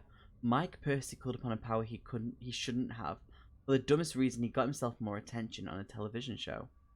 His performances certainly improved. When he was puppeteering the letter O, he put more expression on the puppet's face than I'd ever seen before. But when that little boy got too close to that puppet, Grandpa trailed off. He closed his eyes. I hate remembering that. What happened? Brittany whispered. I stopped interrupting. They had me hooked. The boy sank into the puppet. Thanks, Milo. You absolutely scared the poo-poo out of me. The boy sank into the puppet like it was jello. It swallowed him? I asked. No, it wasn't that big. He got stuck in it, or it got stuck in him. Like, they overlapped. He started wailing and blood came out of his mouth.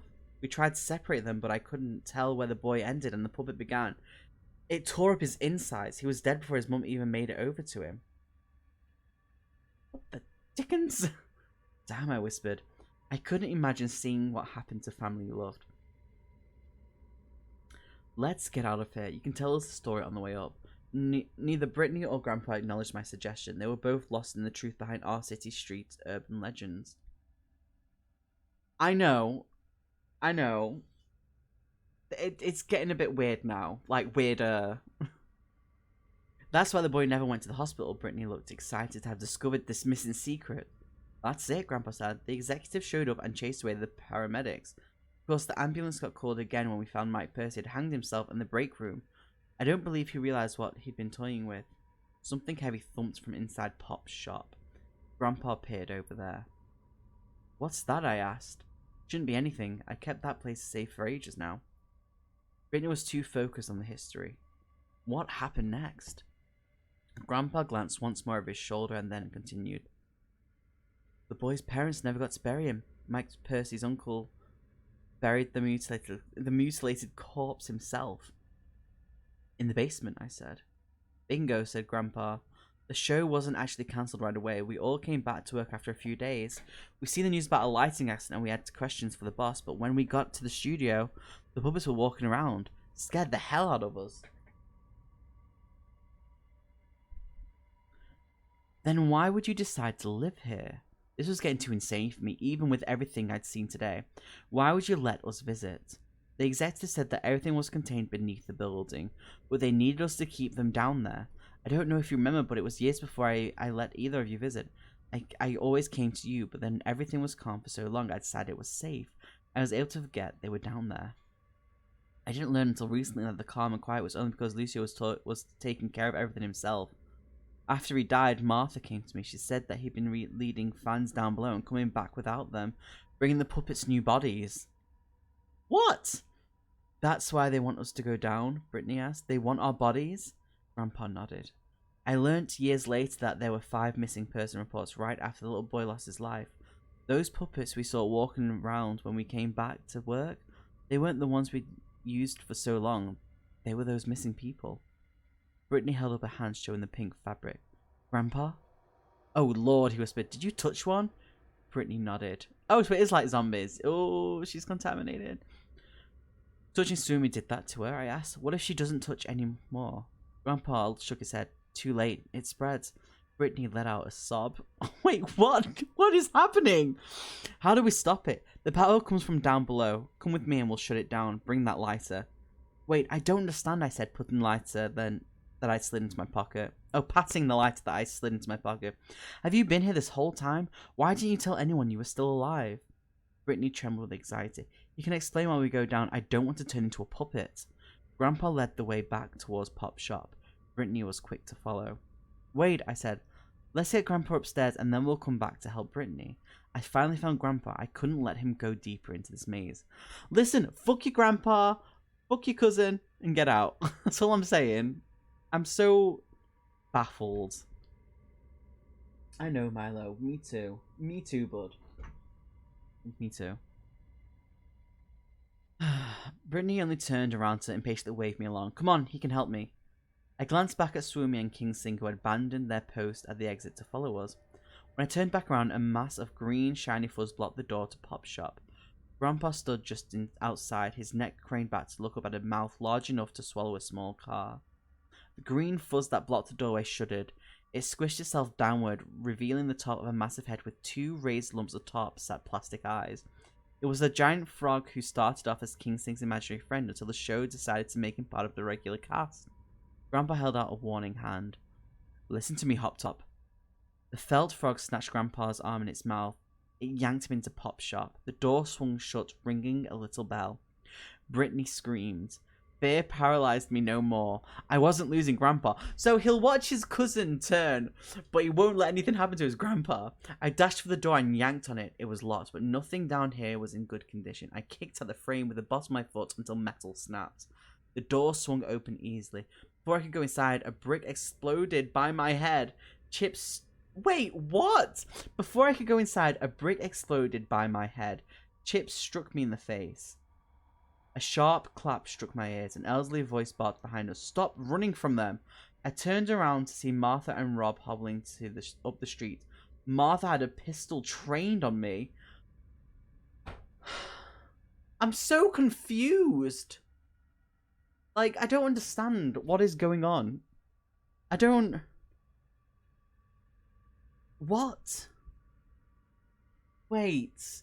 Why does someone have a gun now? Why are they shooting at us? Martha hurried down the street, Rob scurrying behind her. They passed Swoomy and King Sing, who slowly lopped along. The fear I saw on Rob's face was deeply disconcerting. Not a clue. Me neither. This is just like, kind of like going off the hinges now, even more. I'm so baffled. He was the kind-hearted music teacher who taught the childlike puppets the basic of life. Fear on R.C. Street was always a product of childlike misunderstanding. Adults weren't supposed to be afraid. But here was Rob, even skinnier in his old age, wide-eyed and rubbing his hands together. He looked everywhere around the studio except at Swoomy and King Sing, who slowly closed the distance between us with their eerie hopping. I'm sorry, he said. I couldn't have let you come down here. Oh no, I shouldn't have let you come down here. I came to help you back up, but Martha caught me. You two keep descending. Martha pointed at the first brownstone. Go on, into the apartment building. Rob's going to be brave about watching you go. Not that way, I said. Our grandpa was just here. Hop Top dragged him into the store. We have to go after him. Albert was down here? Rob asked. Don't let them trick you, Martha said. You don't understand. I appealed to the loving woman I'd known as a child. We were just talking with me, told us all about Mike Percy and what happened with the kid. Brittany held her hands up, reasoning with Martha. We're not trying to interfere with whatever's going on here. We'll find our grandpa and get out.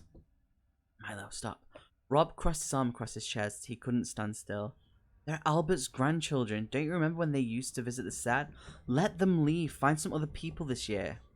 Martha's been sacrificing the children. I like Martha. Joking. Martha turned on Rob. The gun still at her side was now aimed at him.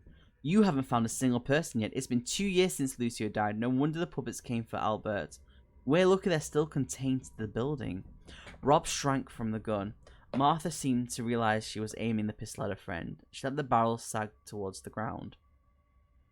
This is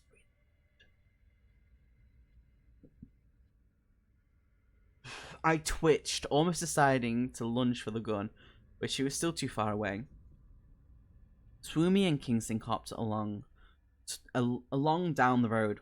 Grandpa told us what you've been doing, Brittany said. Sending people down to get turned into puppets. Martha's eyes squished down. You're confused. Rob looked over his shoulder at the approaching puppets. Are we safe? Martha stepped to the side. If we keep it well fed, we'll be fine. That thing tried to swallow me earlier. I was done playing nice. It's infected Brittany. Another one grabbed Grandpa. There's nothing fine about any of this. Please, you have to let us go after him. Rob and I will be fine, Martha corrected me. You will go all the way to the bottom and accept what is necessary. Rob and I will go back upstairs until it's time to find the next people. Rob said, let's find someone else. These are Albert's grandkids. Martha shook her head. There isn't time. Sumi's been trying to break windows. I saw him do that, I said. What are they after? They want to get out, Martha snapped. You must keep going down so they don't. Please, Brittany said. I touched Sumi and now it's spreading up my arms. How do I stop it? Martha looked disgusted. Stop with this trickery. Rob's lip quivered. He was on the verge of tears. I remember singing with these guys between takes. They were just little kids. Mike Percy's action killed a little kid, spat Martha. Do you remember him? We don't have a choice. Before Rob could respond, a mass of bright red furry puppet tumbled down the stairs. Oh, a mess of bright red furry puppet tumbled down the stairs. It landed between the two retired actors. It had lidless ping pong ball eyes like Swoomy, but was half his size. He looked up at Martha and Rob. His mouth opened. Black felt began to split at the seam. Reddo had arrived. Ew. Okay. This is just... So Martha's been feeding them, but she doesn't believe that people are turning into puppets either, so she thinks it's all a lie. But she also doesn't think that Albert, the granddad's down here. But she still wants to feed them so they don't break out. Okay. I'm still... I don't know. I liked the first half of the book. Now it's just getting weird. And it's like they've just gone, you know what, let's just go all in with whatever we can think of. That's literally all I can think of it as. That's really it. Come on, bud. I hated Reddo. When I was a kid, his character wasn't around yet, although the puppet itself existed. In a Christmas special, he was even one of the more animalistic background monsters. When Reddo got his cheerful, toddler-esque personality, he hit home with the target audience. Thanks, Milo. I appreciate that.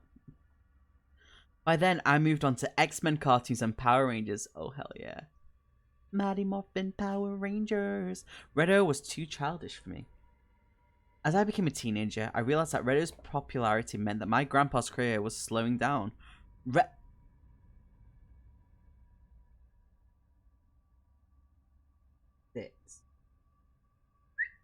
Sit. Oi. Sit. Back up, bud. Back up. Good man. So good. Lol. LOL. What was that? I realized that Reddo's popularity meant that my grandpa's career was slowing down. Reddo had his own segment of the show, which equaled less screen time for Swoomy. As I got old enough to understand that my childhood was permanently behind me, Reddo became a reminder of my age.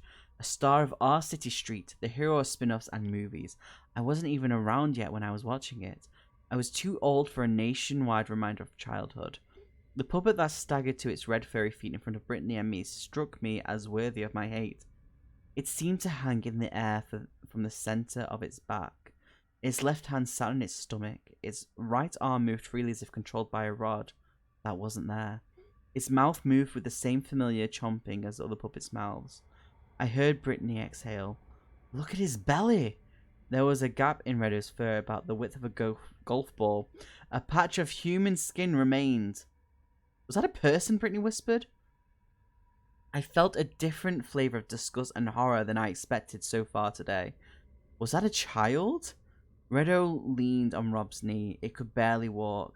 Rob stepped away horrified, but when Reddo started to fall, he put his leg back to offer support. Forever the caring grandfather. Anger took over Martha's face. Of course it wasn't a child. The puppets come from down below. Rob shook his head. Lucy, there are people down there. I knew they didn't come back, but I never thought they were being transformed. They weren't, Martha said. Albert's grandson here knows what happened to them. He almost experienced it firsthand. There's no transformation once you're digested. Then why does Reddo still have a patch of human flesh? I gently tugged on Brittany's hand, prompting her to follow me to the side, away from Swoomy and King Sing. You can't leave. You have to go to the bottom. Threats sounded strange coming from Martha. We're not leaving yet. We're finding Grandpa first. Rob shook his head. Maybe I should have known. Maybe a part of me did know. But it's in front of me now, and I'm not going along with it anymore. I can't handle it by myself, said Martha. Now that Lucy is gone, we have to do it together. I won't help anymore. Now was a chance to plow through these... What the dickens is that word? Octogenarians? What? What? And make our escape. I gave a strong tug on Brittany's arm, but before we could act, Rob screamed. Redo's jaw had opened more than should be possible. Rob's knee bent sideways, sucked into the toddler puppet's mouth. Bone cracked. Brittany moved to help the old man, but I held her back. Neither of us were getting close to this. Redo hopped and shivered, more bones broke, and Rob's legs slipped deeper inside the small puppet. Martha paled and backed away. Not him, she said. She whined. He's all I have left. King Sing put his hands on his hips, shaking his head disapprovingly at the younger puppet. Swoomy turned towards me, his prey unforgotten. Rob screamed again, but with less life behind it. Redo was swallowing him, hip first. Let's go, Brittany ran for the store. I followed, looking back only once to see Redo's mouth open wider than an anaconda's. Yeah, that word, Katie. His belly distended as he pulled Rob's abdomen and thighs inside himself. Bent at such a sharp angle, Rob's kicks of protest struck his own nose. Ugh. The fleshy patch on Redo's gut stretched out like an expectant mother's. Blood poured from Rob's mouth and nose. The crush and shock were draining his life away. Brittany and I ran through the door of Pop's shop. Martha yelled for us to come back. A deafening clap smashed into my eardrums. A hole appeared in the fabric of Brittany's hand. She didn't notice. Inside the store, Brittany led me past the cash register and short shelves. They went through the back. Martha fired again and a box of dry oatmeal exploded. Flex pattered down onto cement floor. Brittany pushed through the door to the back room. It swung shut behind her. Martha fired again. A jelly jar shattered. I slipped in the mess but managed to find my footing and continue through the door after Brittany. The room was dark. Hey, Eno, how you doing? Oh, okay, 80-year-old. What did I miss? Well, the old people are trying to kill us. I am. We've nearly finished it, Luna. It's gone really weird.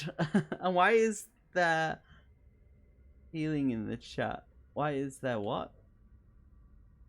Oh, yeah.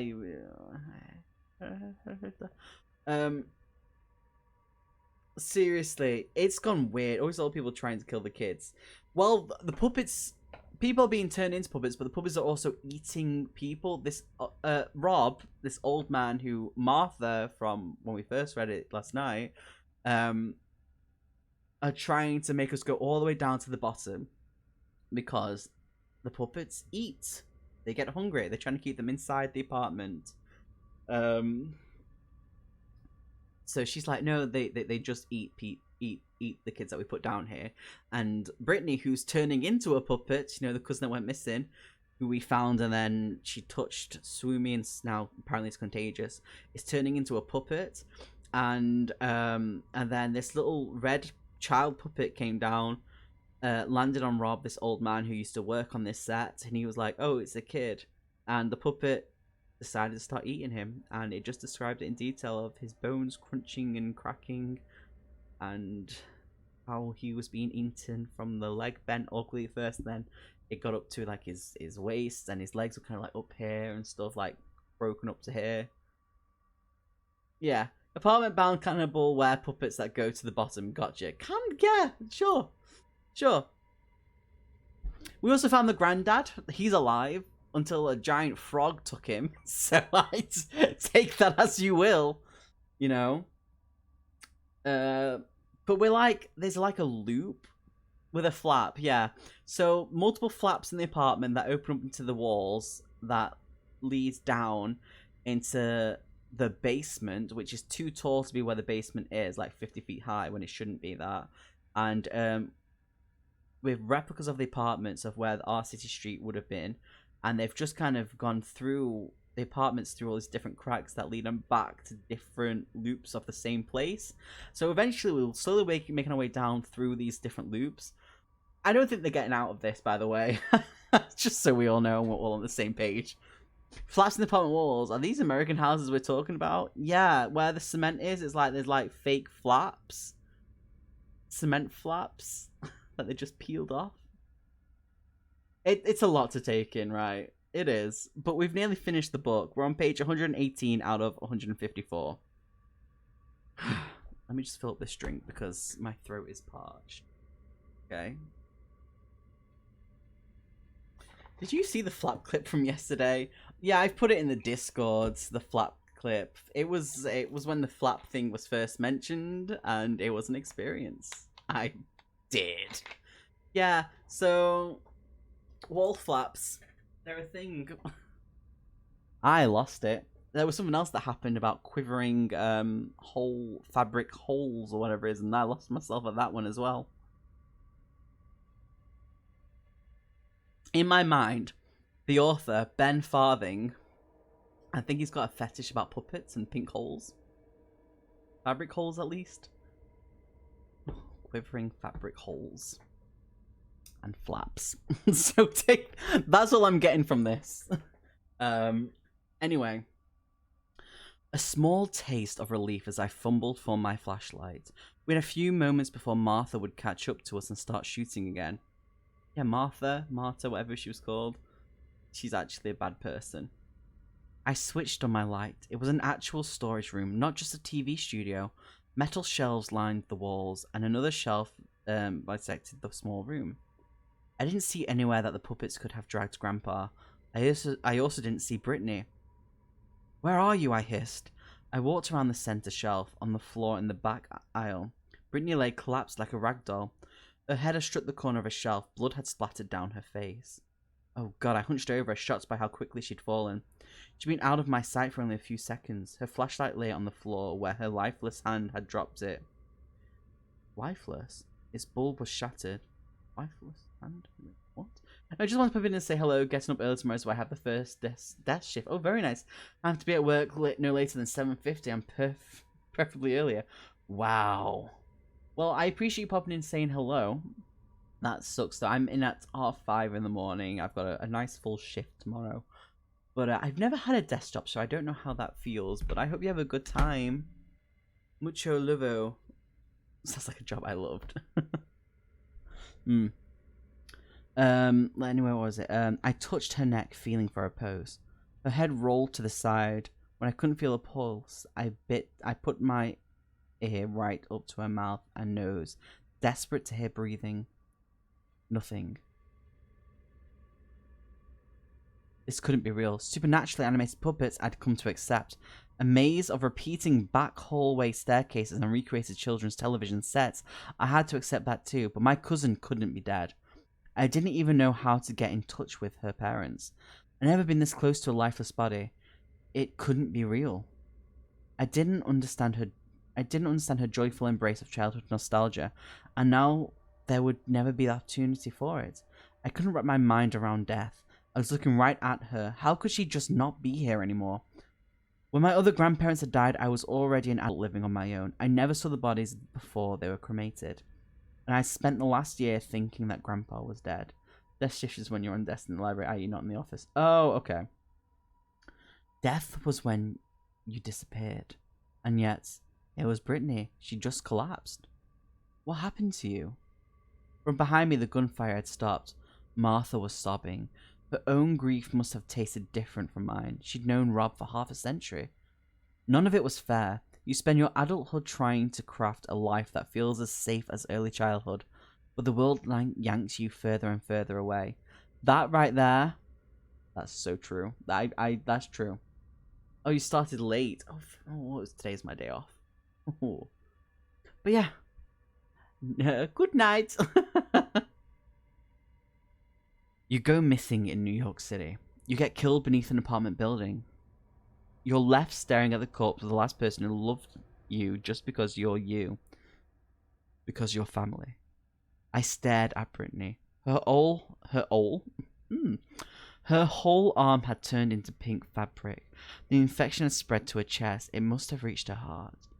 Martha called from outside. Johnny, that's your name, isn't it? You have to help me now. I opened the storage room door. I think maybe I wanted her to shoot me. Outside the shop, Redo lay on his side, gnawing on Rob's loafers. which stuck out from his throat with Rob's feet still inside. Martha stood next to him. She held the pistol pointed to the ground. There's no one else to help me. It has to be you. When I saw she wasn't going to end my grief, I returned to my cousin's corpse. In those few moments I was gone, Brittany had fully transformed into a puppet. That fight her body had been putting up against the infecting fabric. Death had ended it and allowed total transformation. All her skin was pink fabric. Her skull shape had distorted, her cheeks had grown wider, and her chin had pulled in, making her head more spherical.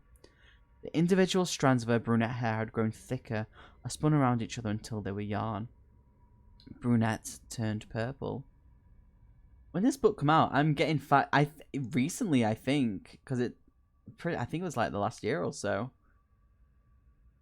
It paralyzed me. The disgust at seeing my childhood playmate disfigured in death.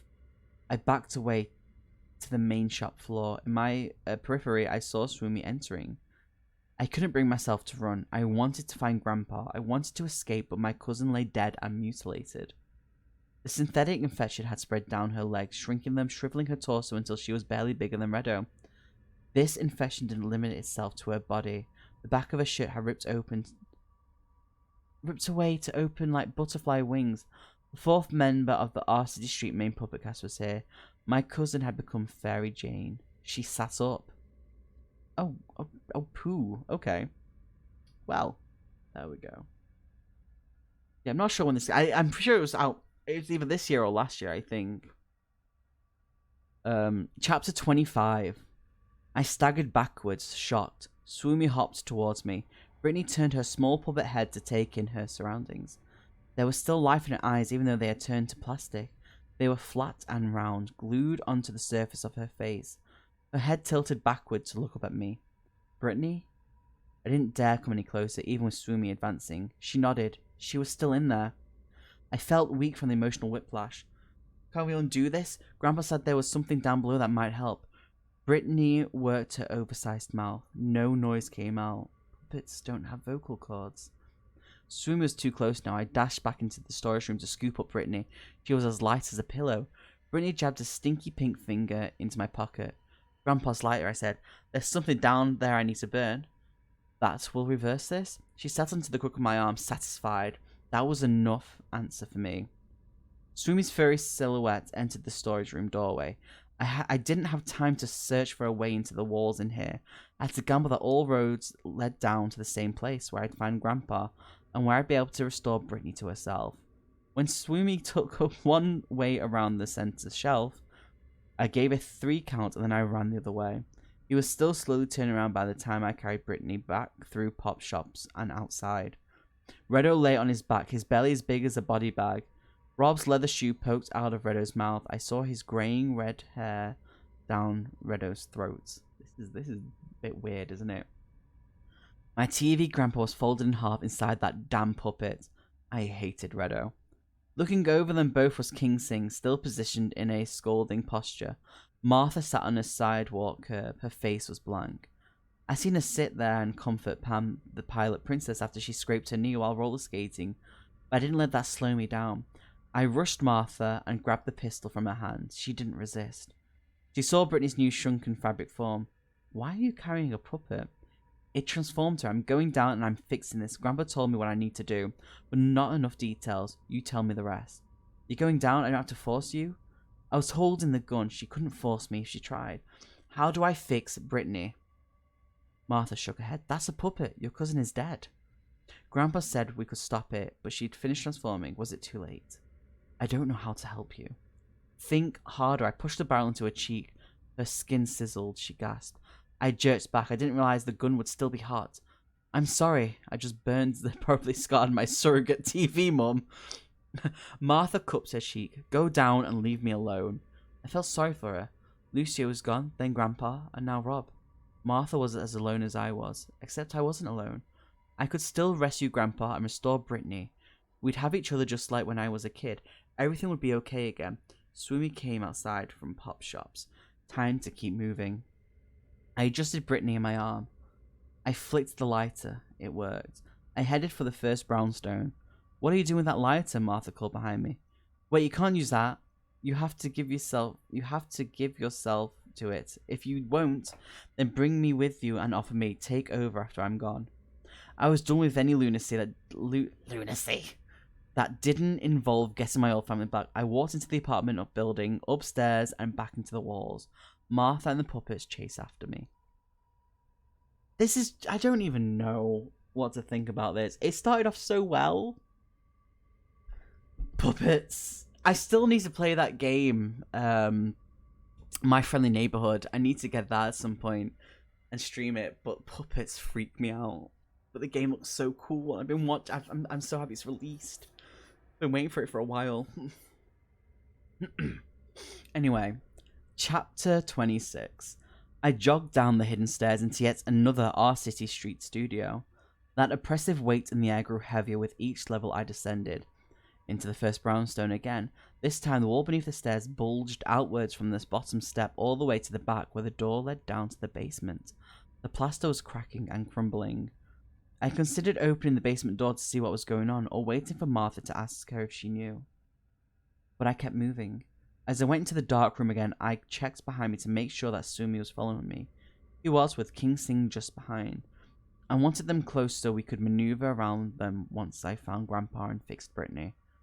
The next loop down the hall of the first brownstone's downstairs hallway was a tall pile of broken plaster, lathing with studs. The second floor still held its structure, albeit crooked and sagging, but there was no way to get up there. I changed course, headed to the second brownstone, up to King Sing's bedroom, into the closet and down. Out into the television studio again. My thighs ached under the unnatural weight in the air. The outer brick walls of the first brownstone now showed thick cracks. Whatever was bulging inside was growing with each level I descended. I didn't bother investigating. Back through Kingston's bedroom, back down again. Now the bricks were crumbling and the roof sagging. Something was pushing outward. Not my problem. Something waited at the bottom and I was going to burn it. Another level down, the first building had collapsed. The debris rested in a round pile nearly as tall as the building was to begin with. Something filled the space inside. The collapsed pile rested against the second brownstone. There were cracks in the walls from the weight, but I risked it and went down another level. The thing inside the first building had now burst outward. It was the donut-shaped mass of stitched fabric patches that we had seen in the basement. Only now it was 15 feet tall and had spread outward so wide that the second brownstone had collapsed into it. I didn't have any further way down. I've reached the bottom. Ooh. Chapter 27. The ring-shaped blob swelled and receded ever so slightly. Pieces of the roof still sat on top, but only in locations where they were secure. Nothing was about to fall. It had been this way for a long time. The ring-shaped patchwork of fur and fabric was large enough to cover a section of road, reaching all the way to touch the still-standing camera on the apex of its inhale. I thumbed Grandpa's lighter and cautiously stepped towards the blob. "This is what we gotta burn, right?" I asked Brittany. She nodded her little puppet head. The restricting heaviness in the air made each step feel like a workout. "What are you?" I asked the blob. My voice interrupted the thing's breathing pattern. Its outer surface stuttered inward and then continued as before. Out my nose. I looked around the open room. The first brownstone was completely collapsed beneath this thing. The second had fallen in on itself. I'm so baffled by this. Half of its lower structure crumbled by what Brittany had called a brunt cake crossed with a taxidermist's hell. I circled the ring, searching for a place to hold the lighter, somewhere with thick fabric that'd catch quickly. I didn't know what it was, and yet I knew it had transformed Brittany into Fairy Jane. I knew it controlled the puppets that had taken Grandpa from me. I said to Brittany, "Does any of this make sense with all the urban legends?" The fabric had looked up at me. She nodded. Anything I should know? She was probably piecing together what she was seeing with Grandpa's story about Mike Percy's weird old religions, but she couldn't tell me anything. She pointed at my other hand where I still held Grandpa's lighter, and then she pointed at the blob of puppets. "Yup, let's do it." I found a patch of shag carpet that looked especially flammable. I climbed over bricks and crumbled mortar to reach it. Before I could attack it with my lighter, something moved under the surface of the blob. It pushed up from inside, raising the green shag fibers like a gopher under a field. I stumbled away, repulsed.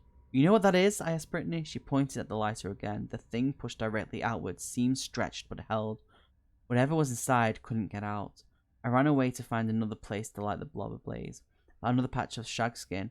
I flipped the lighter and held the flame against the fibers. They melted rather than catch fire. Shit, I tried again. I picked a different patch of fabric and held the flame to it. This time, it started to catch. Martha's voice echoed through the studio. Stop! I turned around to see her holding down the pavement. Hobbling down the pavement, not holding. I was like really confused for a second there. I went back to what I was doing. A small flame had taken hold but wasn't spreading. I cut my hands around it and softly blew, making sure not to actually touch the thing. The warmth grew. You'll set them free! My cousin was trapped in a puppet's body. My grandpa was trapped down here in this maze. I have to.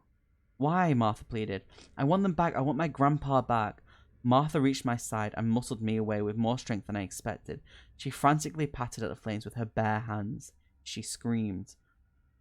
At first I thought melting polyester had stuck to her skin, but quickly the surface of the ring itself had swallowed her up to her wrists.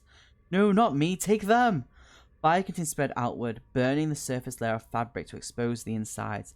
A dense network of threads made from cotton, polyester, and flesh.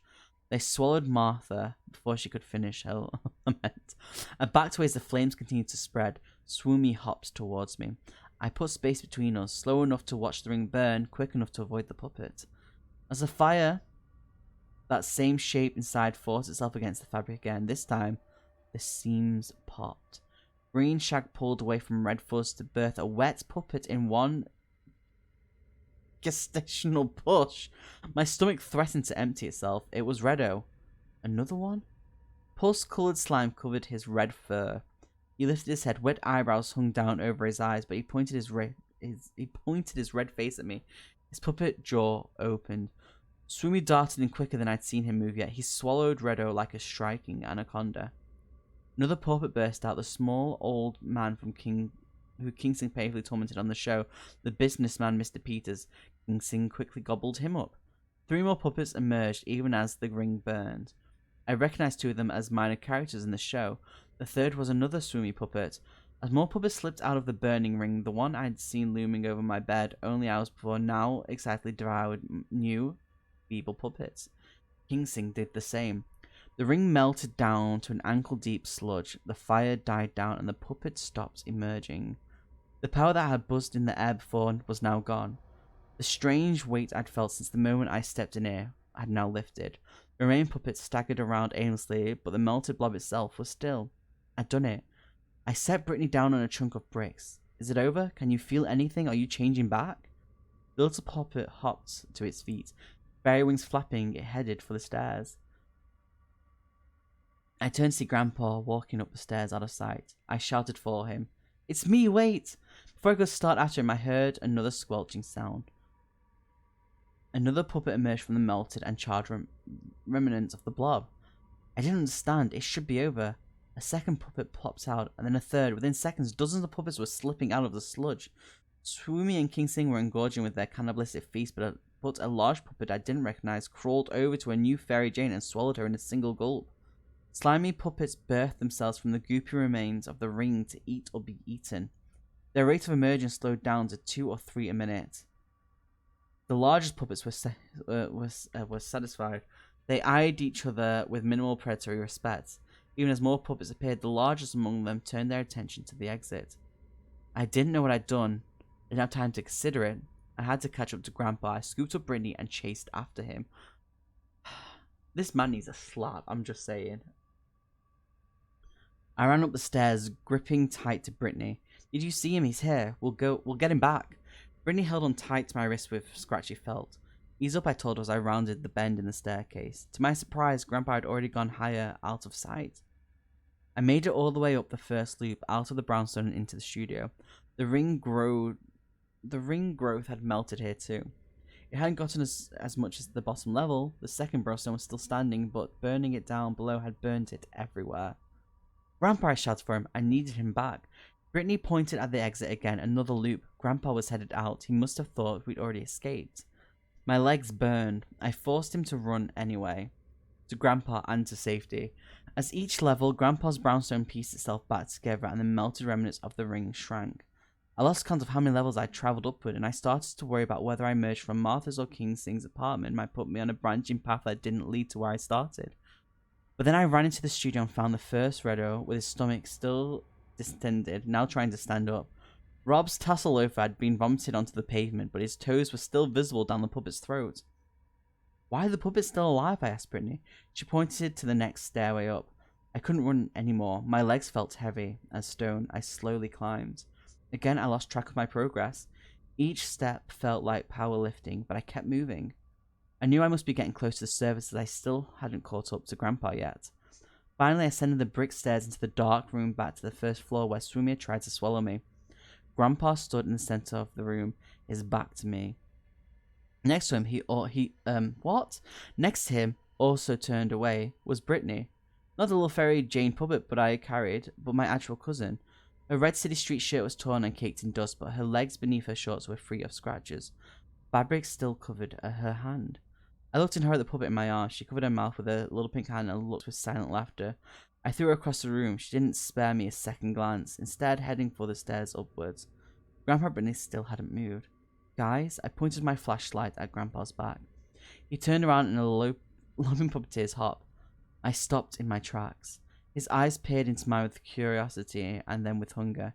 His jaw dropped to his chest, exposing a throat that only went to the top of his neck. Bisecting the flesh of his mouth was a thread-stitched seam. It parted, let his mouth open even wider. Brittany turned around. It was my cousin, only with a felt hand. But her jaw opened on a thread hinge like Grandpa's. They were both puppets. I dashed around them, not wanting to see what waited down their gaping maws. They staggered and hopped after me. On the stairs above stood a copy of the same Brittany puppet. No, this one's entire arm was covered in fabric. What? I shoveled past it and continued up the stairs. Yet another Brittany puppet blocked my path, climbing for the exit.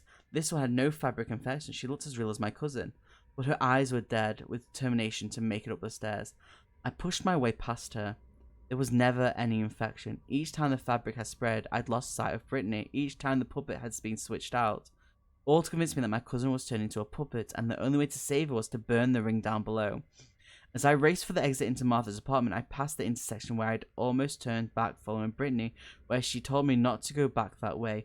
Coming from this angle, I saw why she kept me from looking over there. A peach-coloured little gold puppet lay on the plywood floor, her head propped against a stud. She wore a tiara atop braids of yellow yarn. Her blue pilot's uniform had ripped with the expansion of her guts. Pam the pilot princess slowly turned her head to regard me. Her belly stretched to fill the pathway like a balloon squeezed into a tight space. I could have pointed my flashlight down their throat to see the proof, but this was proof enough. Brittany had found her favourite R-City street puppet as soon as I lost sight of her. I felt numb. This was my fault. I never should have told Brittany about seeing Swumi.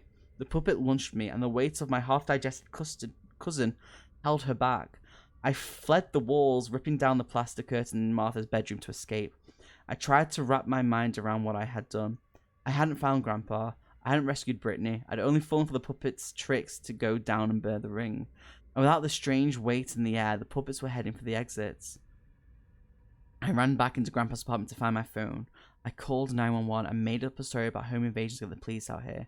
Before I could run outside, Swumi emerged from the wall in Grandpa's bedroom. He hopped with both legs. He moved both arms. Even his half paralysis had been to trick me into thinking Grandpa was down below, that I would bring my journey to setting the puppets free. I found myself between Swumi and the window. Last night he smashed his hand against the glass with no effect. Now, without the strange power down below, I expected he could easily break the glass and go out into the night to hunt. He didn't pounce at me. Instead, he waited to see what I would do.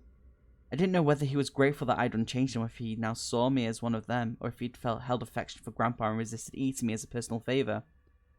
What do I do now? I asked the puppet. Swumi tilted his head, listening. I should try to stop you, right? I can't let you go out there and eat people. Swumi scratched his belly.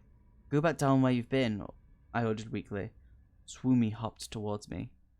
I couldn't help but think that if Brittany was still alive, she'd know how to deal with the puppets. She always seen them in a different light than I did. She knew her relationship to them in the present, where to me they only sparked memories. I got out of Sumi's way. I couldn't stop him. No chance I could impede the stream of puppets being spit out by the melted ring down below. Grandpa's old puppet smashed the window to tumble down into the sidewalk. I leaned out the window to see him stalking his lurching steps across the bright street towards an open window in another brownstone. I ran downstairs and outside. Swumi was already gone. Cars passed, a young couple walked by holding hands, an old man rode past me on a mobility scooter. I tried to imagine what would happen next. The building would spit out more and more hungry puppets. The police would arrive and then what? Shoot the animated fabric? How many puppets would be loose in the city where someone had authority to burn them? Oh no, someone with authority thought to burn them. How many more before someone went down to see where they were coming from? A little girl's scream burst out from within an open window. Sumi's first victim outside the old studio. What had Mike Percy's executive uncle done in the basement to contain the dark magic that his nephew had unleashed? Could it be done again? Not by me. I should run away from the slow horde that even now were heading up. When they saw me, they wouldn't contain their hunger, but my legs wouldn't carry me any further. Even if they could, what would I do? Where would I go? The last time the world made sense was decades ago, when I snuggled into the shag carpet, watching my grandpa's furry friends on our city street. I sat on the curb and waited to see my puppet pals one last time. And that's the end of the book. Yeah, that's the end of the book. There we go. That's it. That's it. That's the end of the book. We've done it. We've read the book. There we go. I don't know what to think of that. I think the idea of like the cousin was like a puppet the whole time, and so was the granddad. But it was just weird. It got weird. That was weird. That was a weird ending. Not the ending I expected. I think it should have been a whole different ending. But yeah, there we go.